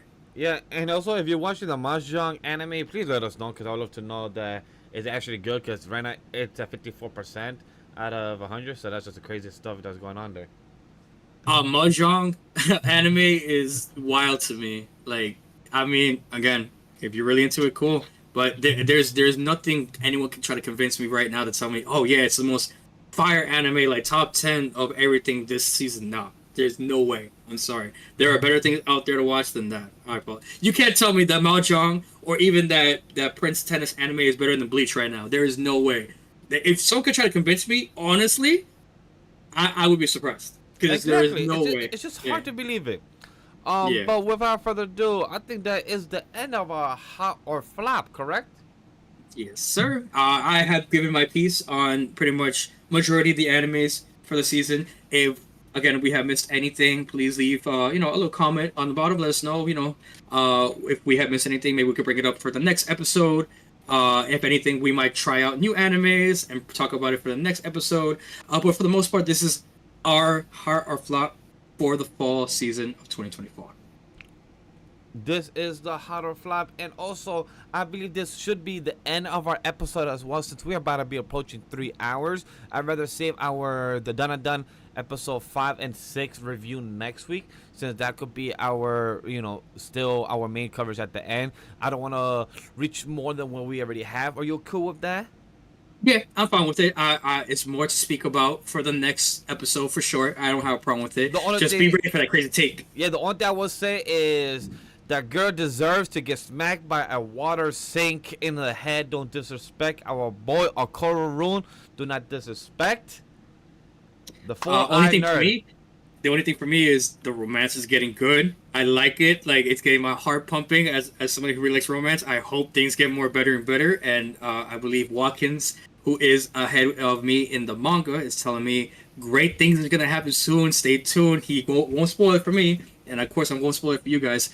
But if you're watching the anime like we are, or if you really want to watch a really really good anime that has great action, great romance, and great twists that has to do with the supernatural and or aliens, this is the show. This is the anime that I would say 10 out of 10 out of everything so far, and I have not rated anything 10 out of 10 this year alone. So that's saying something. Definitely give it a chance. There's 5 episodes right now. Definitely watch it. Definitely recommend it. And also, if you're a guy, always go to the bathroom and make sure that when you're using the bathroom, make sure that you got your whole package, not just one part. Make sure you got number A and B right side by side each other. You cannot miss those. Please The don't. banana is one thing. But you also need the oranges. you can't miss the oranges. That's how he literally made the metaphor to his girl. Like, this is gone. How can you? The girl won't know. I don't even know. She's like, what? Really great episode, I would say. But full thoughts and review will be on next week episode of Off the Bench, episode 3. That was a reflection for this episode. I really had a good time. We apologize for anybody that our usual plan for Off the Bench goal is to be under 2. But for this episode, how flop our first time doing it. Now we know how to make it better in the future. What are our thoughts or improvements or whatever it may be. We will keep it to ourselves and find out and talk about it until next time. Don't listen to Crash and his ratings. Numbers do lie. Listen to your heart. If your best friend turns into a zombie, become Mr. Steal Your Girl and knock off the head for the kill. Wow. What a man. What an outro. How about yours, Crash? Look, I will say again, thank you for giving me this opportunity, chance to be on the podcast, and I'm very happy that our listeners and viewers had the chance to hear our opinions of the fall 2024 anime season. I pray that you'll take our opinions seriously to make a decision on whether or not you'll give certain anime a chance. Please don't listen to Vash and his isekai takes. If you really want something good and powerful, hear me out with my romance takes. Rent a Girlfriend is the best rom-com of all time. Yes, I'm talking spice, but you know what? I'm pretty sure something great's gonna come out soon. Stay tuned. But overall, whatever anime you guys watch, at the end of the day, is yours because the way you like it, that's how it goes. Don't ever try to belittle anybody else's opinion or not because you think you're correct or they're correct. Everybody's equal in their own right when it comes to any kind of anime. If anything, try to convince the other why they should give it a chance. Try to make them see the reason why you see things as something very great, something powerful. And that's something that should be reflected on for almost everybody. It's going to be tough. I know a lot of people don't like One Piece. I know a lot of people don't like Dragon Ball. I know a lot of people don't like a lot of genres and stuff like that.